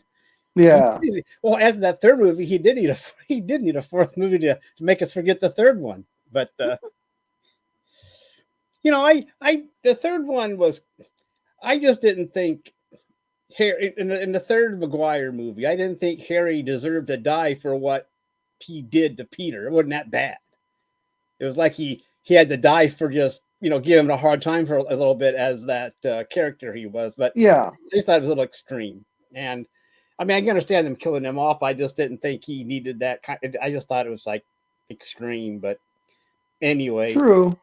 And I didn't care about that guy that played Venom anyway. I mean, he was okay in that 70s show, but as him trying to play that Venom and the other character, I can't remember his name. Eddie Brock did. Yeah, it just didn't work for him. Like Eddie Brock was a lot bigger than he was, but anyway, it was so. I mean, but it would have been interesting to see if they would have made a Spider-Man 4. Because remember, after Spider-Man 3, the only reason why they had to get another actor and reboot was, remember, Tobey Maguire hurt his back while doing the movie with the horse. Yes, Seabiscuit. Yes. Yeah. He had a lot of back problems or back injuries, so he couldn't do a Spider-Man 4. Plus, he broke his leg in that movie too. So I mean, it was not a... Oh, did he? I didn't remember that. Oh, I'm just kidding. It's his character did. I watched it. I've seen it. I like the movie. I like Seabiscuit. Yeah. I'm just saying, I just remember his character. But anyway, that's it was. I don't know, but I didn't know that. I just thought, and then anyway. I was hoping that there would be a third Andrew because I liked him as Spider-Man. I mean, he did a decent job. I could have done another one of those, but and the thing with Maguire, they kept killing off the villains like they did in the Keaton Batman. Let's kill off the Joker. It's like he's not going to have anything left. Well, then again, I'm just saying they just kept killing off the villains, and it was like, why? I mean, one of his greatest villains to return for Spider-Man was the Green Goblin. I mean, geez. I mean, but then there's others. I mean, besides Doc Ock, they could have brought back. Well, they did have Sandman, but then they have it all in one movie. And let's see. Yeah, that movie that had all those villains, it was just too much. It was too busy. Sandman, because they had two origins going on: Sandman and Venom. Oh well, Eddie Brock finally finding this, and that happened so fast. It's like. One minute Peter has the symbiote, and the next minute he doesn't. So it was like, it was just a lot of, and plus Harry's character, that was that was just way. The movie was way too busy. It was just that movie was way too busy. And then now this last in Mary Jane, and then then that Gwen that he was seeing. So we're not seeing, but you know what I mean. And plus the neighbor girl that had a crush on him. I mean. For someone that was hard luck with women, he had a lot of them attracted to him. I don't. That's true. It was like, man, he's a busy guy. No wonder he didn't have any webbing, not a webbing in that movie because he was busy. But anyway, I just, like I said, I didn't know that's why he didn't do another one because of a bad back. But yeah, he hurt his back. So it would have been interesting if they would have, had he not injured his back, what would have happened? Yeah. Well, we'll never know. But still, the hype afterwards, and Sony can still do them what they want to. I mean, it's up to Sony. But true. And I'm sure Maguire would come back for one. That's because he's not doing much anymore. But yeah, that's true. So he might come back. I don't know. But all that hype afterwards, then I knew it would die down because they were all talking about, they're going to do a Maguire and they're going to do Andrew. And I'm thinking, no, they're not going to do both of them. Maybe one if we're lucky, but not both. No. So because we got to know if Maguire healed from that Green Goblin blade that he took at the end of that movie. Yeah. Home Alone. Nah, Spider-Man Home Alone. He survived. No Way Home. Yeah, whatever. I wanted to call you all of them Home Alone because they're all like home run or something, or homeless. All right, now he's probably Spider-Man homeless because no one knows. Oh, he had a cheap apartment like he should, but I thought that was kind of weird to have everybody forget who he was. But yeah, anyway, I mean, so that set up a Mary Jane because Gwen. No, I already had a Mary Jane. It would set up a backwards version of him meeting Gwen Stacy. So we'll see how the next one goes. But unfortunately, I am going to have to get going because I need to eat. It's only been 5 hours, Big. Yeah, I need to eat. So I didn't think. Well, we were on for 5 minutes, and we did. At least we spent 5 minutes on the Batman. And we spent about half the time on Batman, so I guess we're okay.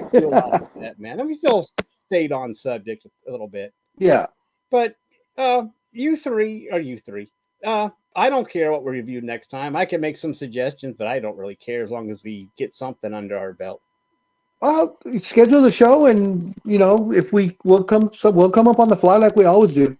Okay, all right. Well, thanks for joining me tonight. I really appreciate it. No problem. Thanks, Roger, for stopping by, and Poison Ivy.